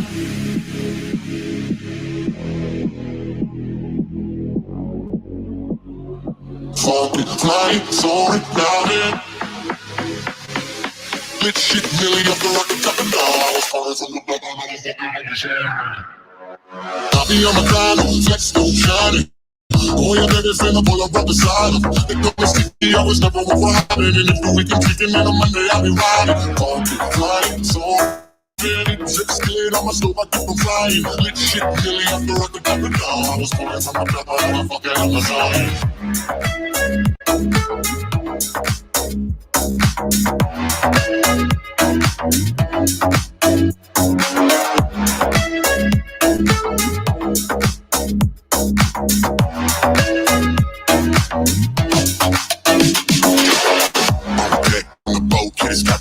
Waves in the ocean cause commotion finna steer it up. Waiting for a while on them, now it's time to hurry up. Stress applying pressure, but I'm never gonna go up. Shoot 'em up, and then they asking me for lunch, and them every go. Ice up, very cold, ice cup. Liquid courage one, does it look like I need that to go? Hell no, but you can cool her off with half a bag of shit. Half a dope, ricochet and carry blows. Think I need assistance, take a peek within my parachute. The bottom looking like it on my trip, I'm feeling different. Toe and toes going, I'm the big ship that's gonna flip 'em up. I mean, I'm proud of the flex, I'm shining.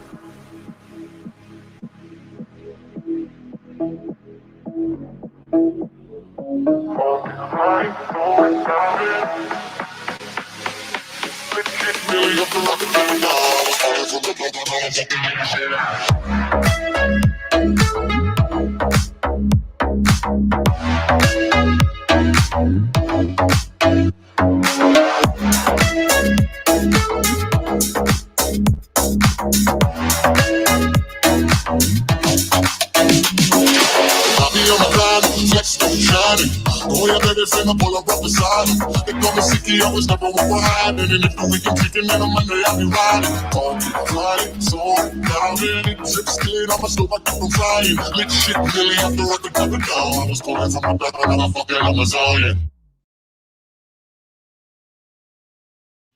And we are back, people. Like I said before I left, if you don't follow me on Instagram, follow me to keep up with what I'm doing, with what I'm seeing, with what's happening in Latin America, with the whole situation that's happening with Eliezer Molina, what happens in all around our Latin diaspora here in the US.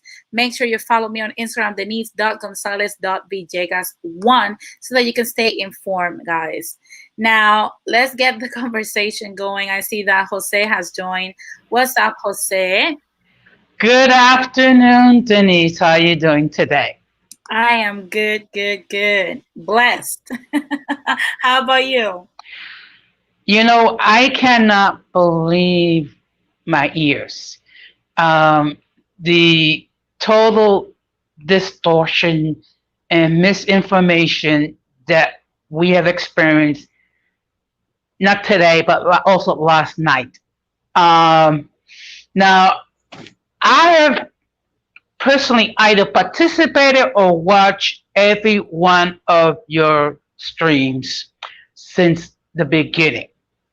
And I can verify and I can confirm, and I will swear on the September issue of Vogue or Time Magazine. Swear it. Okay, or whatever. And you know, and we're not supposed to swear. Oh, but I'm going to swear on this case. You have never said anything derogatory regarding Latino men as a whole. You have stated the fact that there are dusty Latinos. Okay, your whole message since day one has been empowerment of our community, and it's bordering on lunacy that the only thing that they can talk about is that you share your body with an African American male who you love. And you have the right to love whoever you wish. If you want to fall in love with a bush, by all means, have a bunch of baby bushes. I mean, I don't care. As long as you're happy and you know the other person's happy, that's what should count. And it's going to be really frustrating, and I can see the frustration in you when you're constantly being attacked again and again. And the only thing they can harp on is that issue. They cannot refute what you say. They cannot refute your evidence. You cannot refute the receipts. They can only talk about one thing and one thing only, and they need therapy. They need deliverance. Yeah, definitely. They need to get on that Prozac. Oh my God. Tell me about it. You know, I've said this and she even misquoted my interview with Radical Latino, saying, oh, she said that, you know, she divested from her community and, you know, she went and started chasing after this man. And I was And like, that's not what I said. This man came into my vicinity because we used to work together, and I found him very attractive, very mysterious, very interesting. I like him. and guess what, Denise? I actually saw the entire interview that Radical Latina had with you in its entirety. Yeah. So Yeah, it's they grab portions of it and twist it into their own reality and actually try to make it into truth. And I'm like, that is something that you're never gonna find me on those circles. You're never gonna find me in the Tariq Nasheed type of stuff or nothing like that, because I have respect for my community. and And it's like I said, you can see at my platform, and I have, always talk about how we can become better and address the situations in our community. Now I see that Melanated Night and Ola are also here. Welcome, guys. How you guys are doing? Pretty good. good afternoon, guys. It's always a pleasure to hear from you. Some people Yes, sir. that use their brain matter. Yeah, definitely, definitely. It's nice to be around intelligent folk. Now, Melanated Night, what are your thoughts on what we're discussing? Okay, I'll make it quick. Look, um, this relationship we have is not important. It's really not, and I can tell people. Well, it's important to us, but like this whole thing, that's discounted. I'm for my community, and I'm also for Denise's community. So I don't understand where's the disconnect when we say you can do both. Now, will I agree that you shoot, I lost that train of thought. But anyway, It happens, it either happens. way, at the end of the day, if I've said something in the past, I apologize if you saw a comment from the past. That's the past. I don't remember everything I write down in comment section. But as for right now, I've never had to down my women to speak about, uplifting another group. That's not cool and it's not appropriate. And that goes for men and women because the men do it just as much as the women do. So what we need to stop doing is stop getting so emotional that we start attacking, because I don't really like how, like, I'm not a kid and I don't address myself as a nigga. I might say it, but I don't address myself as a nigga. So I would appreciate if, for future references, any of y'all listening, don't address me like that. But I don't like how, like, it's being played off as like, oh, we've been through this, and I get that. I totally understand that. I have no qualms with that. We have done some messed up things to each other, and what yesterday nobody was saying, like, you should not voice your trauma or you shouldn't voice you being abused. What they're saying is, if you're having some animosity towards each other, then we should get in the room and talk about it. We don't have to keep it secret, like, oh, like, I'm being abused and you telling me to shut up. No, that's not it. We're just saying, don't spread that around people who do not like you, and they don't like you. You do not see me on these platforms because I know they do not like me. And neither will I talk down to my group of women. My mother is black. My grandmother is black. My cousins are black. So why the hell would I talk bad about black women? Now, are there some critiques? Yes. I personally don't do them online because even if I do it in a way that's respectful, it's going to turn out to be a fight. And the same with black men. Like I said, I don't like when both sides both do it because we don't need to do it. When we do it, we just look extra. But we need to get out of our feelings for these conversations and realize they're good black men, they're good black women. We can't broad brush our communities like that. So when we have these conversation, you need to learn which ones you're talking about and stop broad brushing. If you can't find them, that's you. It ain't all our fault. So, that's, and then too, one more thing. Nobody's responsible to heal yourself except you. Black people, I went to therapy. I can tell you, it's a whole lot different. I wanted to hit something one day because I have huge anger issues sometimes. I don't hit people, but it's just I get angry. And when I got angry, usually I hit like, when I'm walking like a pole or something, I couldn't even feel it. It let go because after therapy, there was nothing left. I used to have a bad relationship with my dad. After therapy, it was nothing left. No animosity. So we've had the best relationship we've had in forever. And I grew up with him in the house. So we need to stop making excuses. And if you dealing with people who like other races, oh, I want a red bone and stuff like that, and want to purposely uplift them, leave them alone. That's I don't know something why that we have a bad habit of wanting to engage with people who don't fuck with us. Leave them alone, men or women. If you want to divest, you know what the definition. We're gonna have to start bringing definitions to these streams because people don't understand the fucking word. Invest is the opposite of divest. So if you're not investing, you're divesting. And if you say you're divesting, if you legitly say you're divesting, then do not come on these streams messing with people, period. Because you've already divested. You have no interest in helping it.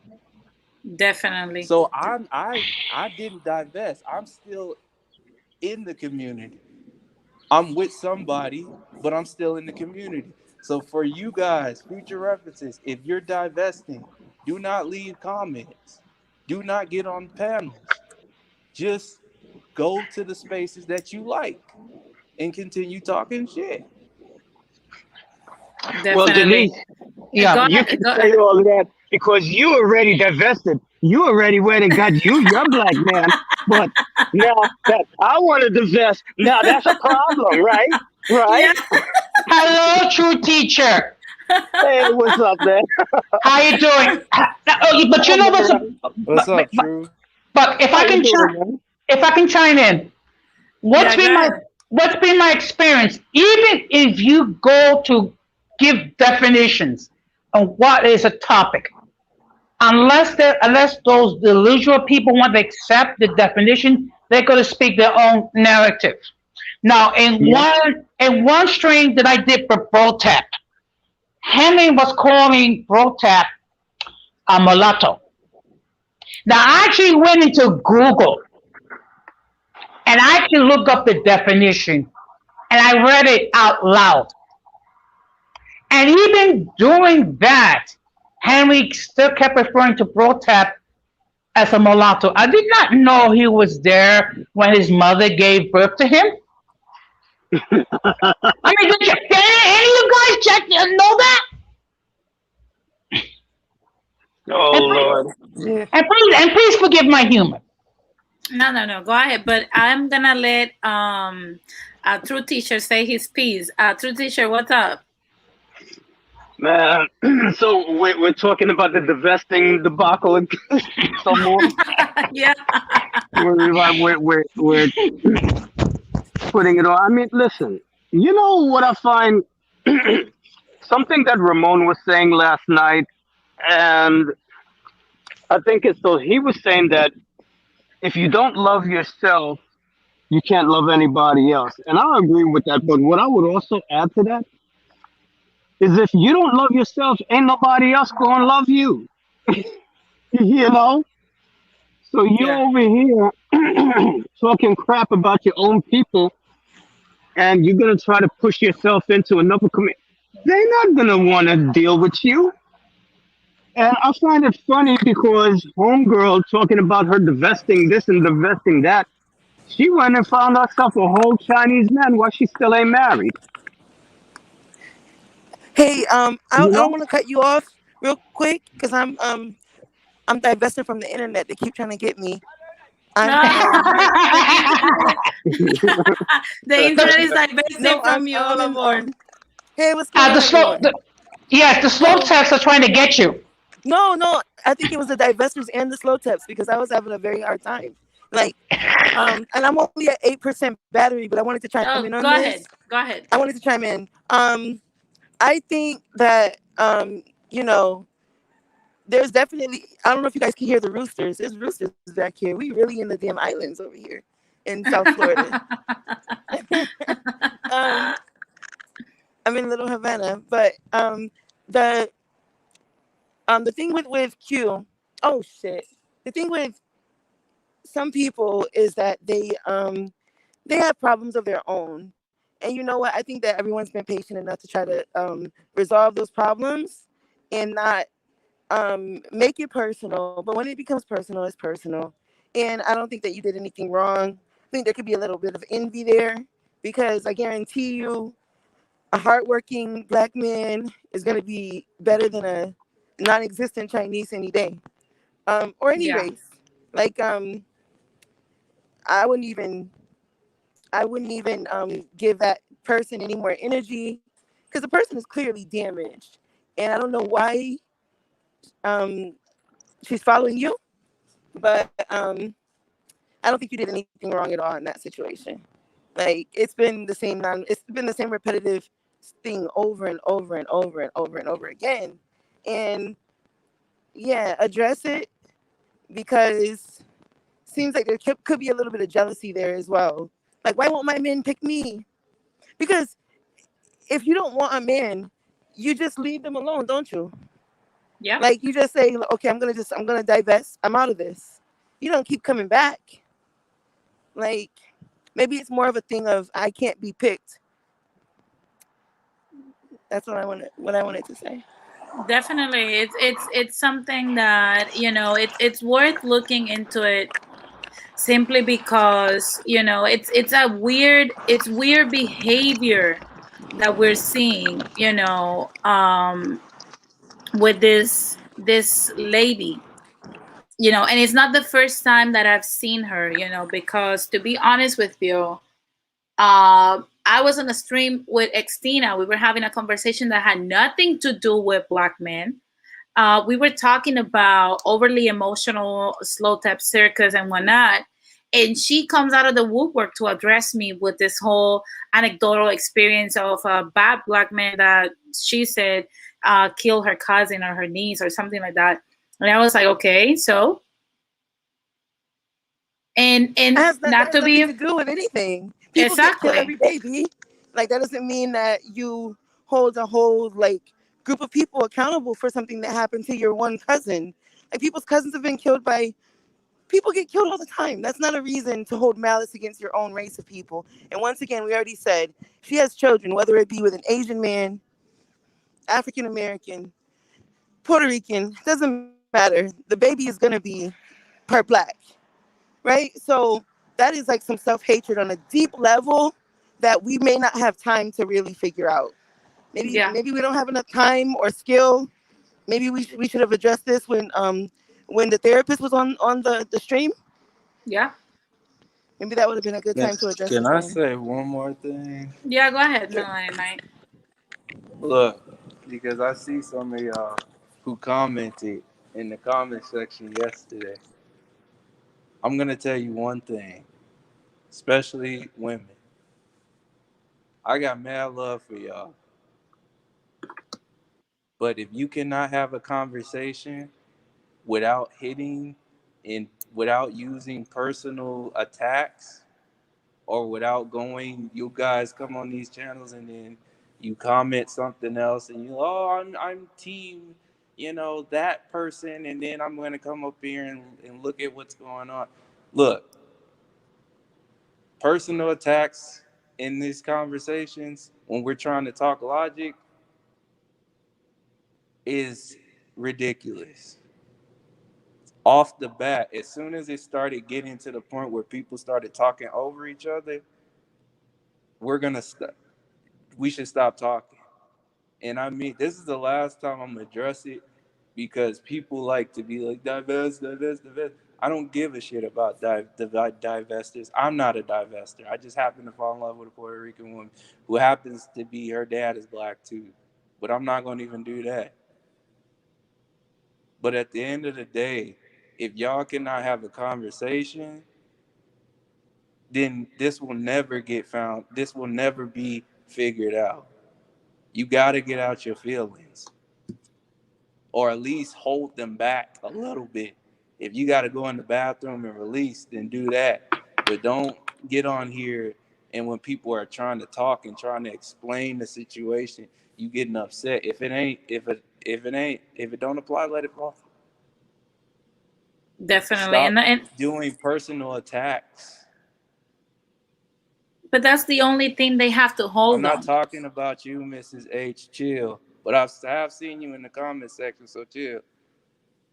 Hi Morena, ¿cómo estás? But to be honest with you, you know, I'm gonna let Truth, because I know he did a video yesterday about this whole thing. But definitely, you know, I would say that the reason why they go personal, in my opinion, is because they have no arguments. Because you're slapping them with the truth about what they're supposed to do. And to be honest with you, they have no response to that other than, oh, but I hate the black man. Oh, but I hate you too. But I hate you. And nobody, if you think about it, nobody can call out these pit bulls. Look, when Kevin Samuels, who is a black man, calls them out, he gay. Your mama black. We birthed you. When black women called them out, oh, you're just a pick me or a mommy. When other women like myself call them out, then I'm just, you know, another pick me and a spick and an empanada head and a bean face and a beaner and you fucking bitch and blah, blah, blah, blah, blah, blah. Nobody can call out this woman.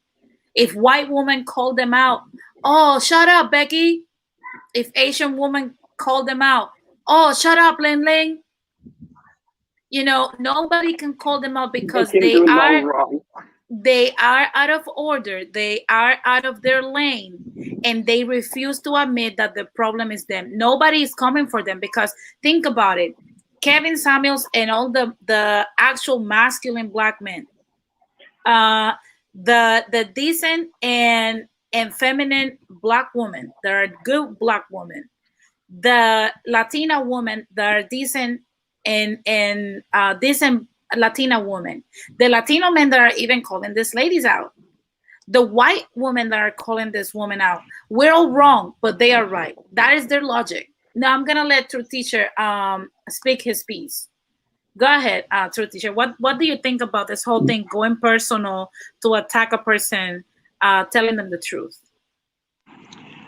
Well, you know, it's like you said, they don't have anything to come with. And so that's why they make it personal, because their position has nothing to do with logic or sanity. It's purely emotional. And listen, these women, they're obviously damaged. They need to get psychological help.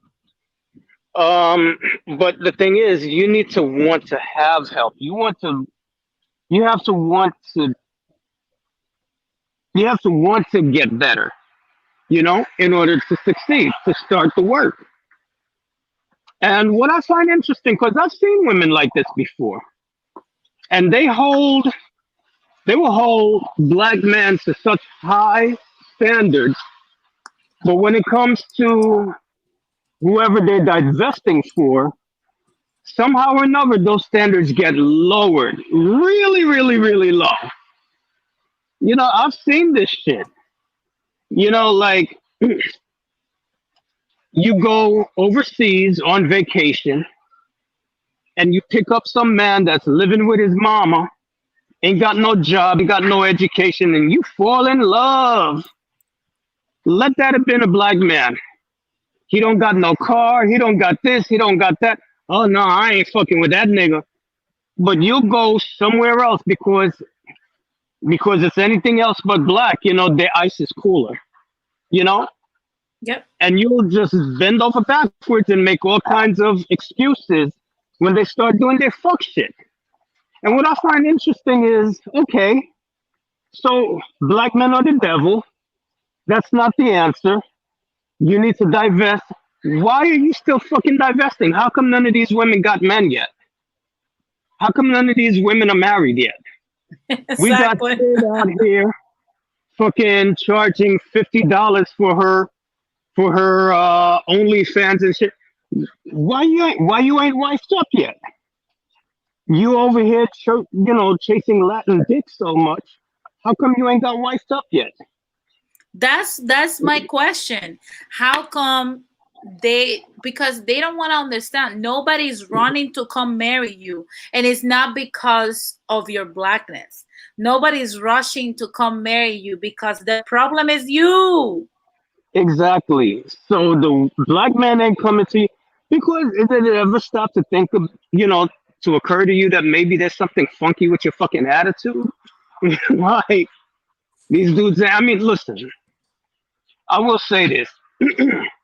There's a lot of crazy men out here, but that goes across the board, because I'm looking at my little sister, the amount of crazy people that she deals with. But she's gotten really good. It's like she sees the shit from Jump Street and she's like, nope, and she keeps it moving. But I got, lady friends from all different races and they all experience the same thing. There's a lot of dudes out here that are just emotionally fucked up and immature. And I do think that we do have a crisis in our culture and we need mental health. We do. We do. I mean, like the 60s was a watershed moment. I think we made big mistakes. We threw the baby out with the bathwater. And now everybody's all fucking confused. We don't know how to interact with each other. We don't know, what our roles are. Everybody's fucking confused. The Me Too movement, like guys are afraid to talk to girls now. You get shamed for being a man and being attracted to a woman. You get so there's so much going on and people are confused. And so we're seeing this, but this idea that you need to divest. Listen, maybe part of the problem is because these women are looking at a skin color instead of looking at character. Oh, I'm attracted to Asian men. Why it has to be an Asian man? So if that's the thing, you're not looking at that person as a human being. You're looking at that person as an accessory. This is like the new pair of Jordans. Oh, I need to be a white man. Let me just ask the guys over here, because I know personally I've experienced when people have been attracted to me just because of my skin tone or whatever. That's a creepy ass fucking feeling. I mean, like, guys, would you be attracted to some woman that the only reason she's talking to you is because she like your skin tone or what race you are? Personally, I find that creepy. I mean, look, I'm gonna say this contrary to popular opinion, of course, but I'm gonna say something. If you like men that are negritos, that's who you like. A blanquito can show up and you're not gonna like it. Okay, it's just what it is. There's nothing wrong with liking what you like. I happen to like dark skin. If somebody has a problem, if somebody has a problem with that, then they should go seek therapy, because we're supposed to be attracted physically and sexually to whatever we decide. And that is something that is just human nature. We have deemed these things as, oh, you're fetishizing me. No, you're supposed to like who you like. If you like somebody that's dark skinned, you like a dark skinned person and you're going to be attracted to dark skin. Well, if you like I think there's white a thin skin, line, though. I think there's a thin line between, okay, I have my preferences, of like what I find attractive. But if somebody came along and we had chemistry, and everything was good, and I found them attractive, even though they're not my first choice, they're not my default. You know what I'm saying? Yeah. I think I'll be really fucking stupid to pass that up. Yeah, of You course, know of what I'm course. saying? I agree with you on that one. But the fact that people are like demonizing that we have preferences, that is my No, problem. no. I don't mean it that way. I No, don't no, I mean know it you that way. don't. I know you don't. But these divestors are into that. You're not supposed to like black men. Men that are dark are bad. They're dangerous. Excuse me, if I can just chime in for a moment. Go ahead, Jose. Okay. Now, in my case, I've dated all different types of women. I've dated melanated women and non-melanated women. Okay. I am not looking so much of a skin color. I'm looking more in this. Okay, there's going to be a physical attraction because that's how everything starts. But once we get past the physical attraction, the question is, what values do we share? Okay, because you could be the drop dead gorgeous, but if you do not share any values, that relationship is not going to go anywhere. Because the fact of the matter, is, I'm looking for others just as a pretty face with a pretty figure. Okay, yeah. I'm looking for someone who can compliment me, and I can compliment them. Just because I have bad experiences with certain women in different groups, I'm not going to say they're all bad. I mean, I'm not going to say, oh, women in one group is not bad. It's just that it just so happens in an orchard, I came across one or two bad apples. And that's reality. When you go to an orchard, you're going to find rotten apples. But you don't throw away the entire orchard because one apple had a worm. Or one section of the orchard is infected, doesn't mean the whole goddamn orchard is. Yeah. And it's like, where is this magical place with these perfect people? Where is this magical place with these perfect women? It does, teacher, it doesn't exist. Because if we do find the perfect person, guess what? We're going to screw it up with our idiosyncrasies. Now I see that Robert Lee is here. Robert, what's up? ¿Cómo está? Bien, Good. ¿Y tú? Bien, muy bien. What do you have on today's topic? Well, basically, I want to tell y'all, just kind of like give some of my experiences on it. I always tell people it's interesting, like in today's society, you can't say like, oh, I like green apples. Because if you say you like green apples, everyone's like, oh, well, what's wrong with red apples? Why do you hate red apples? It's like, I never said I hated red apples. I just said that I like green apples. So it's like, we're almost not allowed to have a preference anymore. Like, you're supposed to just like a group of people, regardless of fault, regardless of in and everything. You're just obligated to like that group. So I'll start with a lot of guys. A lot of guys ask, always say like, oh, well, I want a Latina from another country. I don't want to deal with the Latinas here in America because the Latinas here in America are hood, they're ghetto, ratchet, whatever. What's wrong with hood ratchet women? Look, I mean, but my whole true teacher, you didn't have to go there. But I put it this way. I tell guys this, like what you like. I don't care what you like. You can like whatever you want, but don't get to the point where you're liking someone because you perceive it to be better than something else. Because I'm gonna tell you, you're gonna find those same issues that you don't like about one group, you're gonna find it in another group. Yep. You're gonna find it there. And like, I give an example. Guys always ask, oh, I'm gonna go to the Dominican Republic and get a woman. I'm gonna say, look, Dominican women on the island, Puerto Rican women on the island, yeah. Will you notice some differences between the way they behave versus the ones here in America behave? Yeah, you'll find some differences. But I'm gonna tell you, thanks to social media, those chicks especially in the capital are singing the WAP. don't speak a lick of English, but Oh they know yeah. all the Oh lyrics to the yeah. WAP. When you got a Trust child, me, I can attest to that. I yeah, when can you have attest to that. you got a song in the Dominican Republic by Lapis Consciente called Child Support. Again, these chicks don't know a lick of English, but they know the lyrics to the song Child Support. So these women in the capital act just as, whatever you want to call it, as the women here in America. Yeah. So you can't assume that it's gonna be better elsewhere. Now, if you like women abroad because they align better with your cultural beliefs, with your philosophical beliefs and all that, then great. But if it's like because you're thinking that it's going to be better, then you're going to be disappointed because you're going to find a lot of those same issues abroad. And as far as the women, I've had women get on me. Oh, you dating that Mexican woman? Oh, you hate your mother?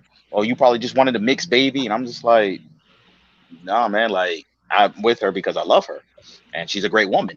Yes, I've dated a lot of Latin women, but it's not like I go out of my way to look for Latin women. It's just Yeah. that's Imagine, that's where Robert, my beliefs are. Robert, imagine if you and Melanated Night will get in your cars and start driving looking for, let me look for the Latina that I want to hook up. You know how weird that Yeah, shit will look? yeah, exactly. I mean, That's how they and picture you guys. yeah, I mean, and there are black guys that love Latin women, and great. And again, I say, pick someone that aligns with your philosophical beliefs, your religious beliefs, who aligns with you, mentally and emotionally. And if they so happen to be Latin, or if they're always Latin, so be it. But don't put somebody on a pedestal. And that's why I tell a lot of these women that I guess divest, or the men that divest, because what you're going to find is a lot of the issues that you're trying to avoid, you're going to keep finding it in those groups that you claim they're 10 times better or whatever. Of course, because to be honest with you, it's like I said, you attract what you are. And it doesn't Exactly. matter if you change communities, you're still going to attract the trash if you're attracting trash, because the problem is internal.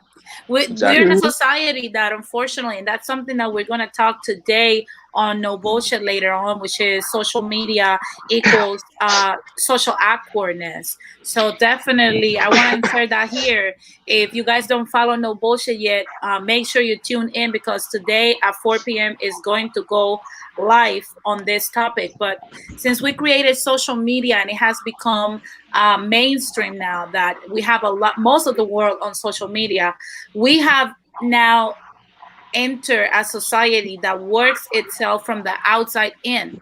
And that's where we have problems with this whole situations, when people are like, oh, but then why this person is doing this, why that person is doing that, and we have created these avatars when people are supposed to behave in a specific way just for the optics, that we're not looking at how internally that person felt from the inside out, and actually, start attracting what they were on the inside.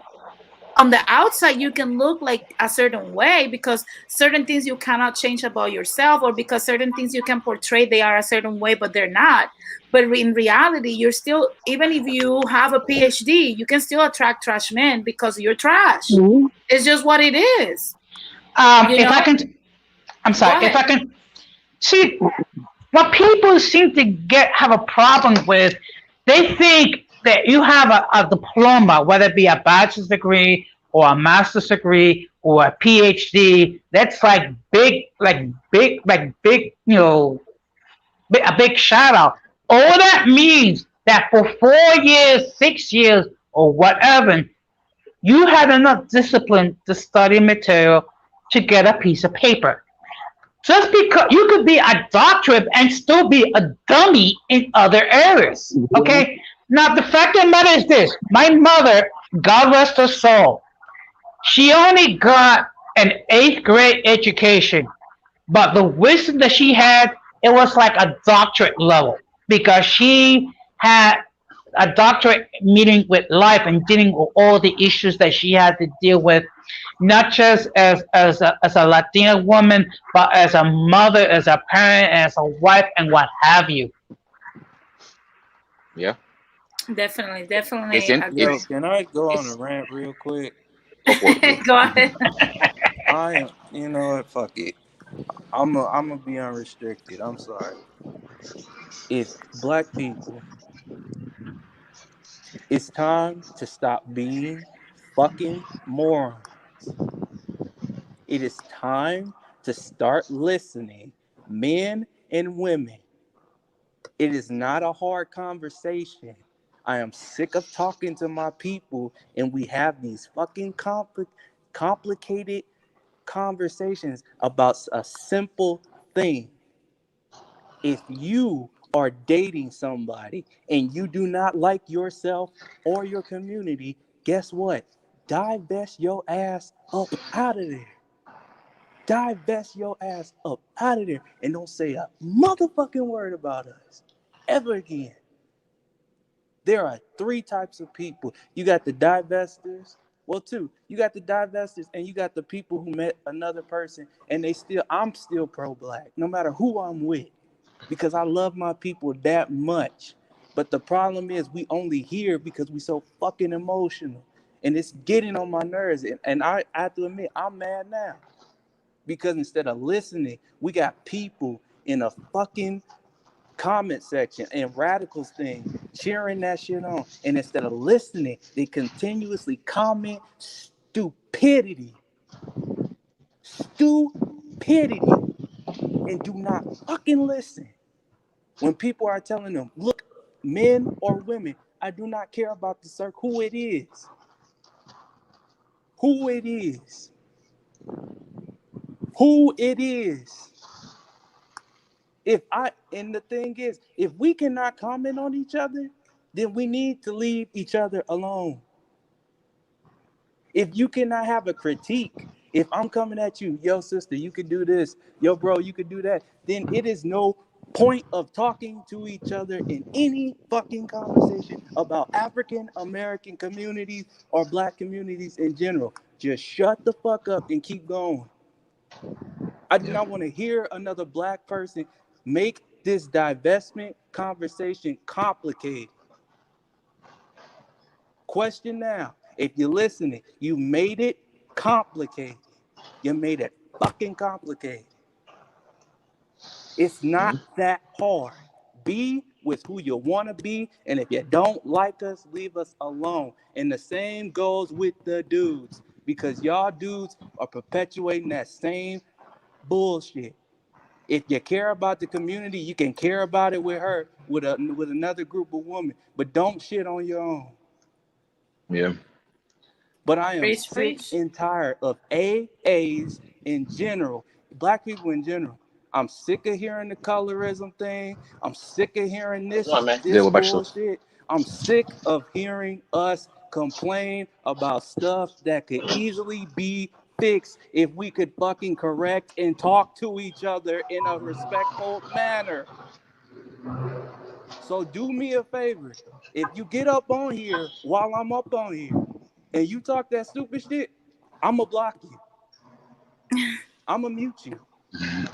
I'm going to do everything in my power to censor your ass because I'm sick of that. You guys will get simple shit and it's making us look retarded. It's funny making that us look stupid. If someone say, hey, I can be pro-black even though I'm with a Puerto Rican. No, you can't. Who says I can't? You stupid motherfucker. So do me a favor. Keep that divestment energy, men and women. I'm gonna say it 3 times. Men and women. Men and women. Men and women. Stay your ass over there. And stop making shit complicated. That's the problem with the African American community now. We have blueprints. Malcolm, Martin, all these fucking people left us blueprints. And now we in 2020. Well, how do we fix this? Why didn't we go back and follow the blueprint that they gave us back in the early 90s, you stupid fucks? So do me a favor. Keep the conversation simple and shut the fuck up. I agree. Now I see that Robert Lee wanted to make a comment. Go ahead, Robert. Well, I was gonna say, like, it's interesting, and I was listening to Melanie at Night and then Jose tell the story. I had a teacher that I used to work with, and she was always talking about how she had a master's degree, she has a PhD. It was a African American woman, and she talked about how she's got all this, and she's like, oh, most black men can't handle me, or they're intimidated by me, so she's going to divest. So she was like, oh, I'm about to start dating these Latin men or these white men because these Latin men, white men, they know how to handle me. But she had so much negative energy towards her own, towards black men, that what kept happening was these other men were just treating her like a jump off. They were just treating her like a side chick. And she kept going, well, why can't I find nobody? Why can't I find nobody? I'm like, but you talking so much noise about black men that, and other men they can feel that energy. So all that's happening is these men are just, treating you accordingly, because you're giving off that side chick energy. And then the one white guy that she was with, it was interesting. She has such a disdain for black men that she met a white guy that had disdain for white men. And so he was over here talking about how he wanted to call her the N-word and how he was like, and he would get mad. He would call her the N-word and he would say all kinds of bad stuff about black people. And that's because of that energy. Like you said, Denise, you put whatever you put out there, that's what you're going to get. Yeah. So if you have all that anger and all that disdain towards your own kind, and you put that out there and you're thinking, oh, I'm about to upgrade, I'm about to level up, you're just going to get back whatever you're putting out there. Definitely, because it's like I said, you can tell how these people are working in the opposite way from the outside in for the optics, but they're not taking a look at what's inside. You can put makeup, all the lipstick you want on who you are, but who you are is who you are at the end of the day. When that head hits the pillow, you're still that trashy person. You're still that ratchet human being. You're still that deadbeat, that dusty. You still are that person. So at the end of the day, put all the lipstick that you want on it, but we know who you are by the way you move, by the way you talk, and what you attract around you. So definitely, it's that's what I said, because these ladies are not understanding that, if you renounce to the community that we're walking into and that we're dealing with, our experience also matters. And our experience is positive. And it's not our fault that we happen to have positive experiences with black men, because they exist. And they're trying to tell us, it's a myth. They don't exist. Black men are dangerous. Run from them. Do like me. Shut the fuck up. That's their attitude. And that is the problem that I have with them. You're speaking on the men that I live with, on one of the men that raised me. And you're trying to tell me that they're dangerous when all I have received is love, affection, and protection. So at the end of the day, how much our experiences matter and their quote unquote experiences matter. Because if you had a negative experience, take your ass to therapy. Because that's what if you, for example, if I get into a relationship, let's say I'm not in an alternate universe, I'm not, with Melanated Night, right? And I get with this dude and he's a bad dude and he does me dirty and whatnot. I'm not supposed to go out there and put myself in the market right after that. I'm supposed to analyze and take accountability for how I put myself in that relationship so that I can learn on how to not do that, so that I can actually evolve and then put myself out in the market when I'm healthy. But what we have today is a lot of people that have one bad experience or two bad experiences, and then you count that they ain't have the daddy with them. And what happens is that they put themselves out in the market, spreading the wrong message. And because they're so loud, this is what we're seeing. And what they're doing is that they're coming after the man that we love. And of course, they're going to get the wrath of us Latinas and any other woman, even black women that are dating good black men, because you're talking shit about the men we're with. I mean, I just think excuse me. Go ahead. Go ahead, Jose. Okay. You know what I'm about to say regarding all that you're talking about. It makes too much sense. Now, I happen to know someone that I have known for over 25 years. Okay? And I've seen her make bad choices. And then she will come to me. And I will say the same thing. First of all, before you jump into another relationship, you got to heal yourself. You got to you need to take yourself out of circulation for a while, so that therefore you can take a look and you can examine what went wrong in your relationship, And only when you fully recover, you get into another relationship. Because what happens is when you fail to allow yourself to recover and to examine yourself as far as why things go awry, what you're going to do is you're going to get into another relationship. You're going to bring in the debt, the luggage from past relationships into your relationship, and that relationship may be damaged by all the past luggage that you are carrying.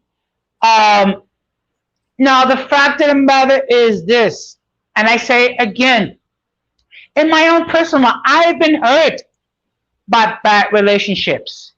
What have I done? I didn't jump into another relationship. What I did was I took myself out of circulation. And I said, okay. And I took a look at, okay, I see I did this wrong. I did this wrong. And I did this wrong. And I took the time that I needed to recover. So therefore, when I get into the next relationship, I'm not bringing the garbage from the past. I'm starting afresh. Because the fact of the matter is this. Whoever gets into a relationship with me has to deal with all my idiosyncrasies and flaws. And I have to deal all the idiosyncrasies and flaws of her. But when you are getting into another relationship and you're bringing in garbage from past relationship, all you're doing is you're doing your relationship affair from the giddy up. Definitely. Jose is preaching wisdom right now. Now, guys, I'm going to start wrapping this up. But before I do so, I want to remind everybody to like this video and also subscribe. And also, I want to remind everybody that at 4 p.m. Pacific time, 7 p.m. Eastern time, No Bullshit goes live with another great stream that is going to talk about social media equals social awkwardness. If you want to know our thoughts, me and Olabor will be there talking about how social media has created a wave of social awkwardness and to see if this is related to one another. So you don't want to miss that. It's going to be fun. It's going to be lit. You guys know No Bullshit is completely unfiltered. So if you're under 21, do not join. It's only for 21 years old and older, simply because over there, there's no censorship, no filter, and we do not pander to your feelings. So definitely make sure that, if you're interested to unfiltered conversations, you join No Bullshit and tune in today at 4 p.m.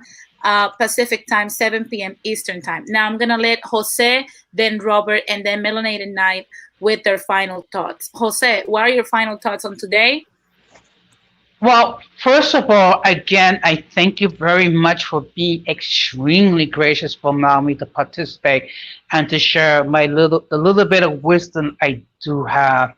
I find it bizarre that you get a whole army of police coming in so that they can build an infinity pool in an area where it's like public domain, and then dealing with all the, and I'm trying not to curse. I'm trying not to curse here, but go ahead. I mean, it's shit. I'm sorry. I probably lost my Christian card right now, but whatever. But it's just that it's sad that in 2021, in the middle of a pandemic, we have to spend time talking about this. But it's sad that some individuals have nothing going on in their life, so they gotta talk about these issues.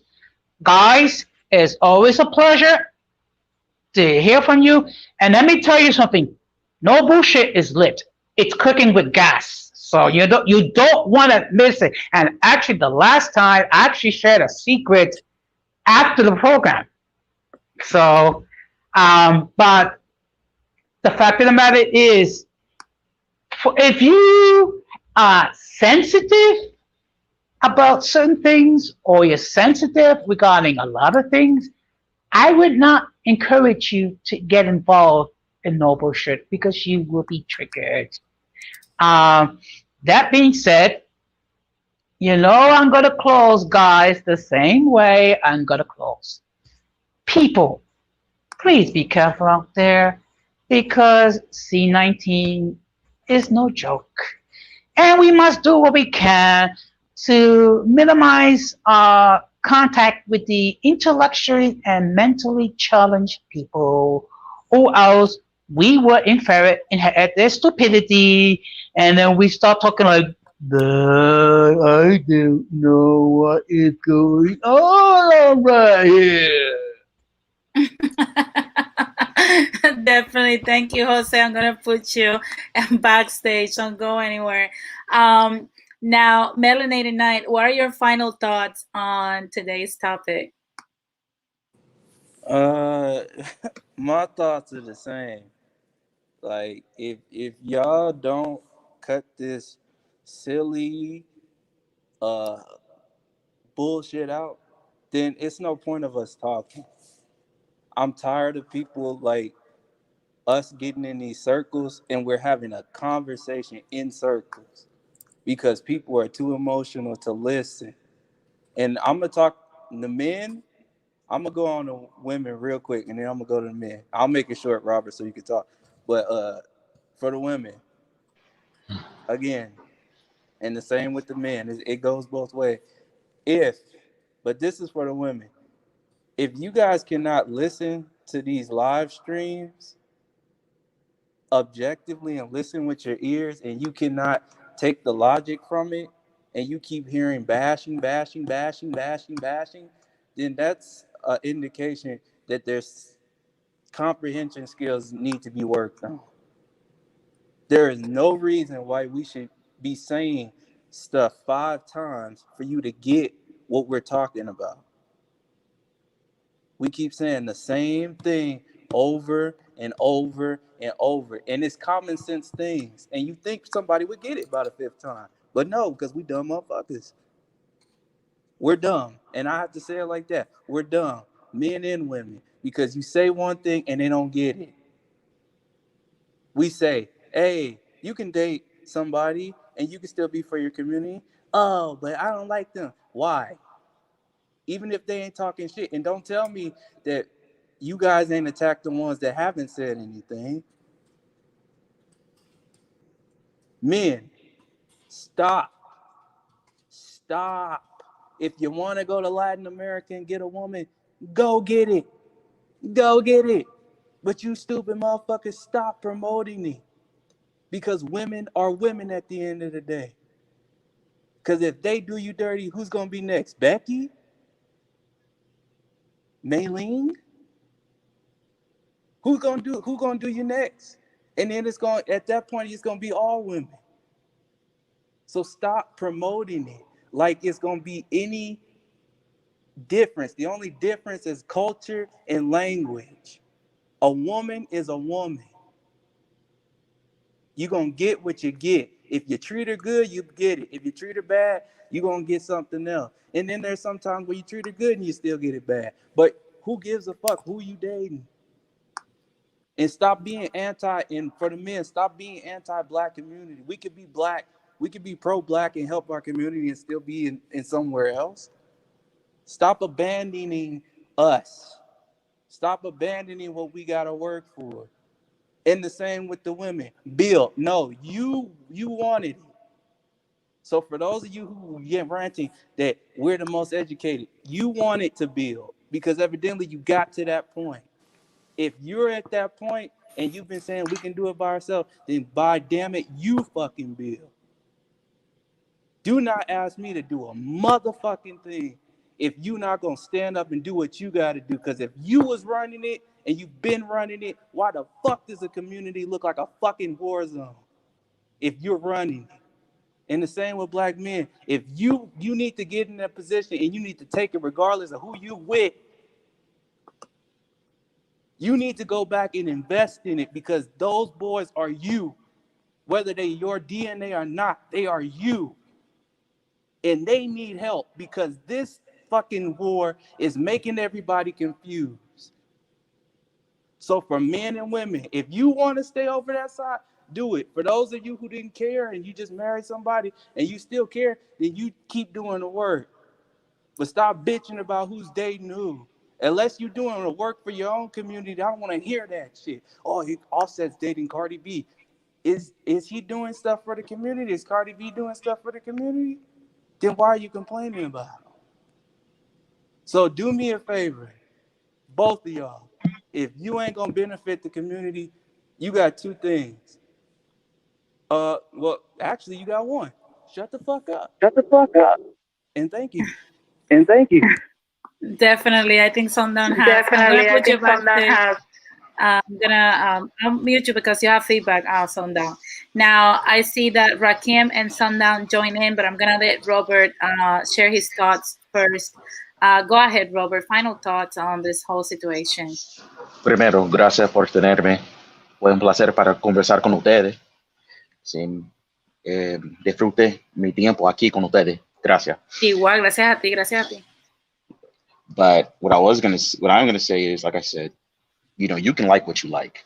You know, most people, especially your Gen Y, Gen Z people, what you'll notice is they mix and mingle all the time. Most people don't care. You can like what you like. You can be with whomever you want to be with. You know, like I always say, just what I would always say, don't praise one group in favor of the other. Like, you know, if you like Latin women because mentally, emotionally, they seem to align more with your beliefs. Don't do it because, oh, well, I like them because they're better than black women. Because at the end of the day, what's going to end up happening is you're going to find a lot of that same stuff there. Like, you know, maybe black women do this, but then you'll discover that maybe a lot of Latin women tend to be crazy jealous. And so now you're right back in the same spot. You know, don't think that going overseas is going to bring you a better woman. Yeah, overseas, you'll probably have a different woman. But like I said, in the capital, you'll find that a lot of the women in the capital are just as crazy as the ones here. And then, you know, finally, just understand this too. If a woman dates out, like Denise, I think you talked about you have a black husband. Mm-hmm. You know, like if I try to talk to you, and you know, I may discover, wow, you're like, there's a reason why she has a black husband. Maybe that's, you know, maybe she has that mindset, like, you know, and that's why she has a black husband. Well, you're going to discover that there's a reason for that. And so maybe you'll find out real quick that that's not your type. So why are you worried about somebody who probably in the end is probably not even your type to begin with? So don't worry about, you know, who's dating whom, because that's why I tell people, like, these Latin women that date white men, you discover that the minute you talk to them, there's a reason why they're probably dating white men. There's usually a reason behind it. And you're like, oh, wow, she definitely not my type. So why am I wasting my time worrying about it? So that's all I got to say. But like I said, you know, un placer para conversar con ustedes. Gracias. Disfruté mi tiempo con ustedes. Definitely. No te vayas, quédate backstage para so we can have our talk behind the scenes. Now I'm gonna let Rakim. I'm gonna let Truth, because Truth has to leave. So I'm gonna let Truth actually say his piece, so he can have his closing statements. Go ahead, Truth Teacher. Truth Teacher, the Divest Steps got you? Can you hear me? Yeah, I can hear you now. You know, my thing is this, like, I just found this whole situation to be ridiculous because, you know, this woman, Q, I mean, I've heard her on other live streams talking shit about black men, calling black men joggers, you know? Yeah. Like, you literally sitting here taking on white racist, you know, jargon. And then when they turn around and they direct it at you, you're all surprised. Like, what the fuck were you thinking? You know, like, how you gonna sit here and be all cozy with a bunch of men calling black men niggers? Wasn't your father a black man? I mean, like, okay, maybe your father was a piece of shit. Okay, whatever. But still, like, you came out from him. What about your brothers? What about your uncle? You mean to tell me that you don't have anybody in your family, in your community, whatever, that you would would say is a decent person?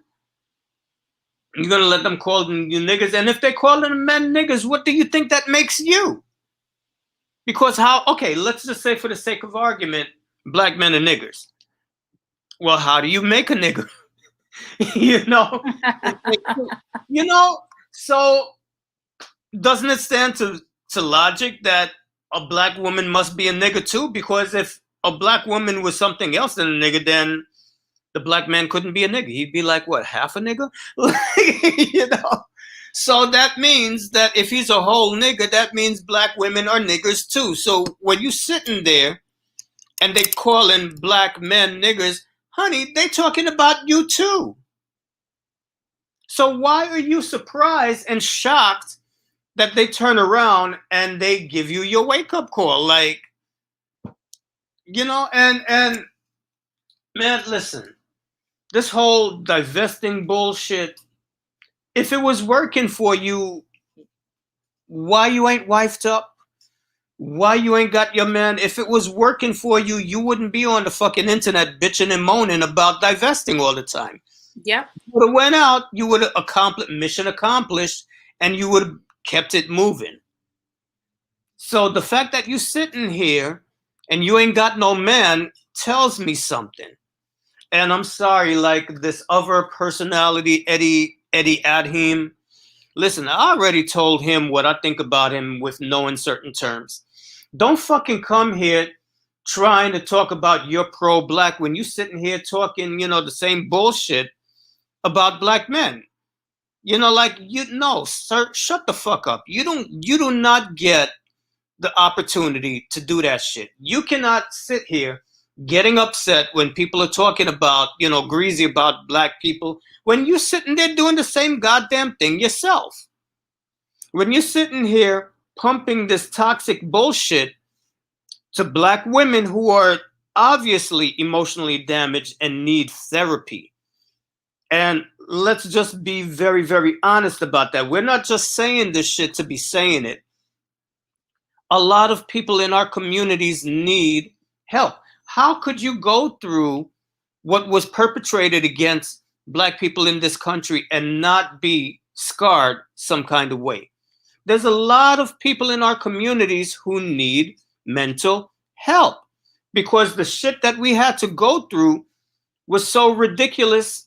I mean, if you didn't come away with some kind of psychological damage, you wouldn't be human. You know, and we need to really seriously talk about getting the help that we need in our communities. We need help to detox ourselves from all of that negativity that's been passed down from generation to generation to generation.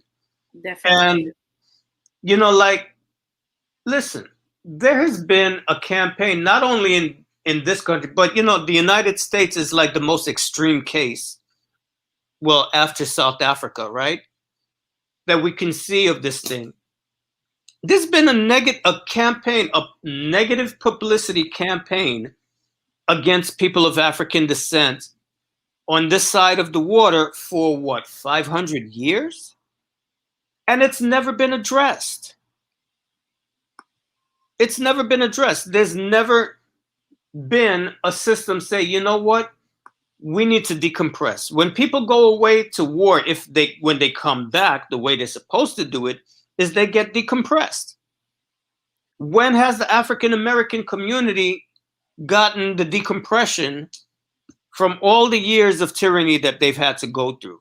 And even with that, you know, this shit that we're talking about, broken families and all of this, when you really look it up, this is a recent thing in the black community, because if you looked at the black community in the 50s, in the 40s, and the 30s, and the 20s, and the 1900s, they had very strong, solid family ties, because under slavery, they were not allowed to really get married like that. So one of the first things that black people did after slavery was get married and have families. Shit really went sideways for a lot of people, not just black people, but people in general, when the 1960s came around. a lot of shit started going sideways with this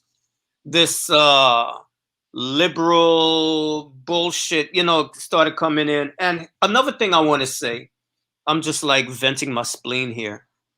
For all these black women talking about you need to go find you a white man, the white man is your salvation. Well, let me ask you something.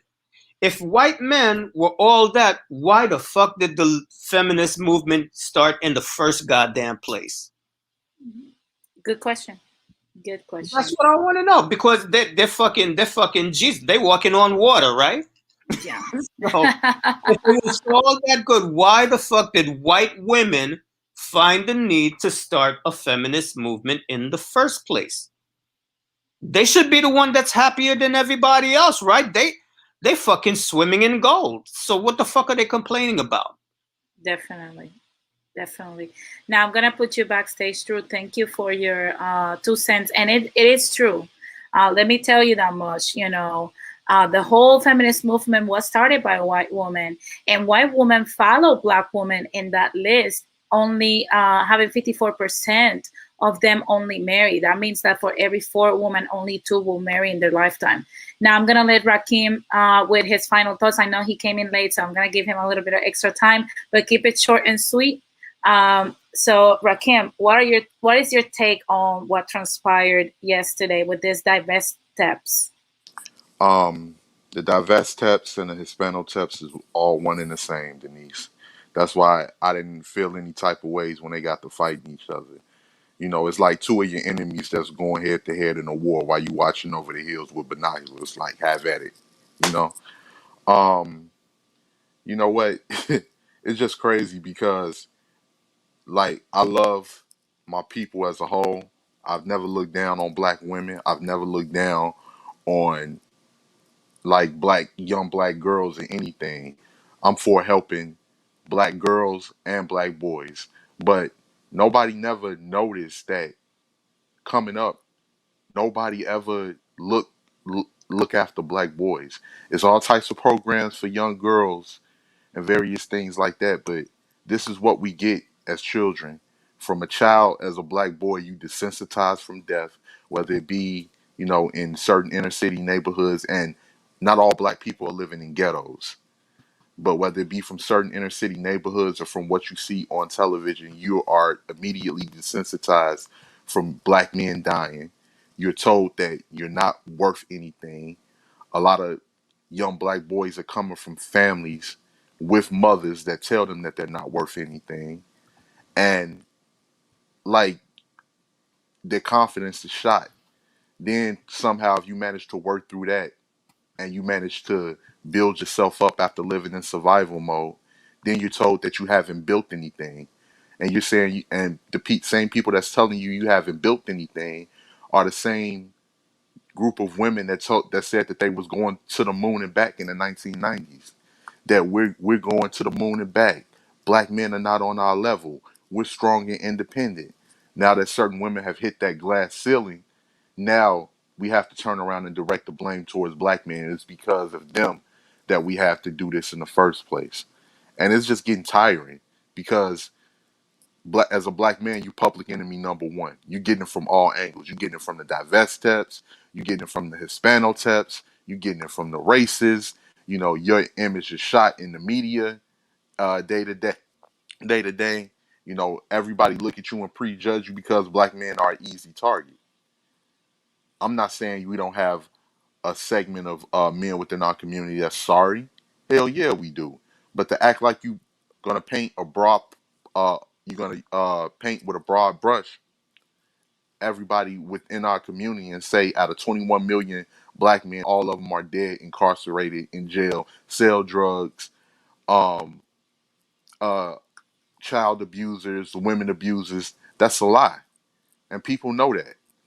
And I don't know what to say, man. I'm at a loss for words, but you know what? I can give a damn about either one, the divest teps or the Hispano teps, as far as I'm concerned, and that's all I gotta say. Thank you, Rakim. I'm gonna also put you backstage. And yes, guys, I'm sorry that we had to even address stupidity today, but the circus is the circus, you know, and we sometimes get entangled with their stupidity, and you know, it's getting out of control. I just wanted to shed a light on it because yesterday a lot of stupidity transpired on that stream, and honestly, I don't like going back and forth with people that listen to respond and not to comprehend. I like to just, I will divest from that. Now I would say, you know, I don't like this whole broad brushing that people are doing simply because they are lazy. In my opinion, you know, if you are part of this divestment, divest steps or the slow steps, you're only in for yourself. You're only in for yourself and the people that think like you. But at the end of the day, one thing that I will say that is positive that's coming to happen is that for some odd reason, slow taps and, you know, slow taps and divest steps actually, you know, are coming together simply because, like I said, stated before on the stream, they both attract each other because they're in the same frequency. So don't be surprised to find all these divest steps into the slow taps racist streams. Don't be surprised that you see them spewing anti-blackness and a lot of hatred and whatnot, because mediocre and racist folks gather together because they're attracted to one another in different ways. Now, before I leave, I want to remind you guys, like I stated before, like and subscribe so that, you know, this video gets more exposure and whatnot. To all the people that keep reminding me as if I could not afford a mirror that I'm fat. Well, keep the stupidity and I'll eat you. I have not had lunch. I'm hungry. Now, oh Lord. Today's no bullshit show will be social media equals social awkwardness. Make sure you tune in. I put the link in the chat. Go find it. I will also link it on the description below once the show has ended. Thank you guys for joining me. Before I leave, I wanna remind you to follow me on Instagram, denise.gonzalez.villegas1, so you can keep up with me and also keep up with all the things that are happening in Latin America. This has been another episode of Latin Explaining. I'm very grateful that you guys tune in. Keep up with what we're doing, and I'm gonna keep you guys posted on what's happening with the corruption in Puerto Rico in real time. Thank you very much. My name is Denise Gonzalez, and this has been another episode of Latin Explaining, all about business and finances. Peace.